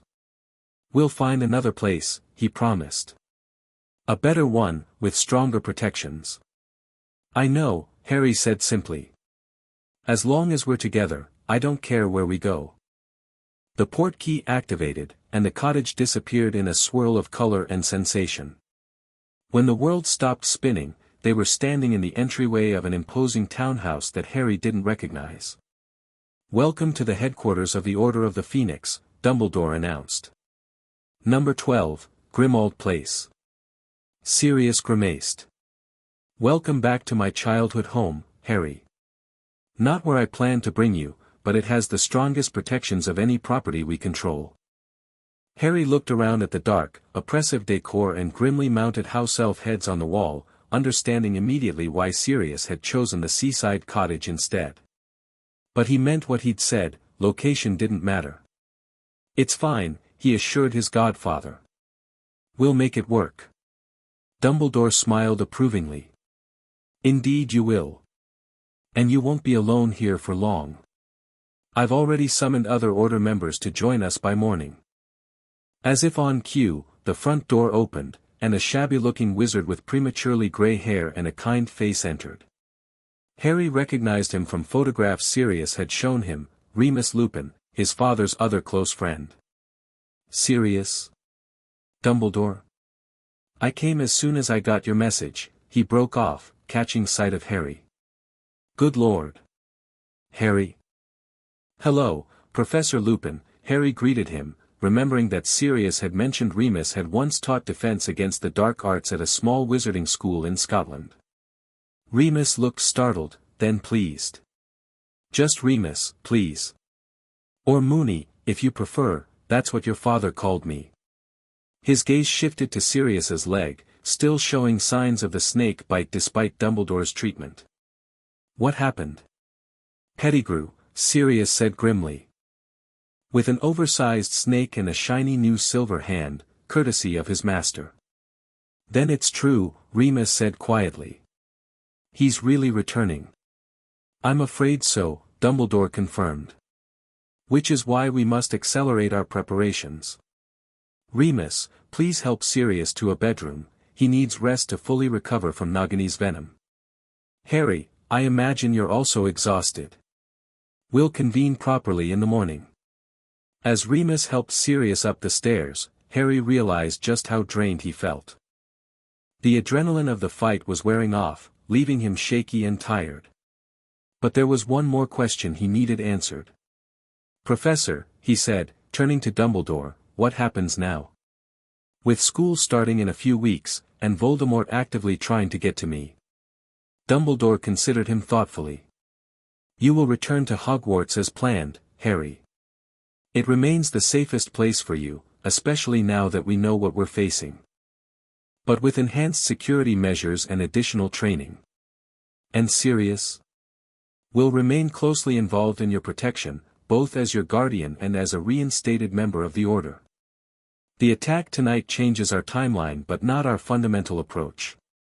We prepare, we remain vigilant, and above all, we do not allow fear to dictate our actions." Harry nodded, finding reassurance in Dumbledore's calm certainty. "Do you think Pettigrew will try again?" "Not immediately. Tonight's failure will have consequences for him with Voldemort. But eventually, yes, another attempt will be made." Dumbledore placed a gentle hand on Harry's shoulder. "Which is why your training with Alastair will continue, along with additional precautions we'll discuss tomorrow." With that settled, Harry climbed the stairs to find the bedroom Sirius had indicated would be his.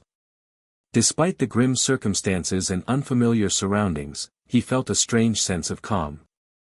Yes, Voldemort was returning. Yes, he faced dangers most 12-year-olds couldn't imagine. But he wasn't facing them alone anymore. He had Sirius, who had risked his life to protect him tonight. He had Dumbledore, whose arrival had saved them both. He had new allies like Remus and Moody, and friends like Ron and Hermione who would stand by him no matter what came.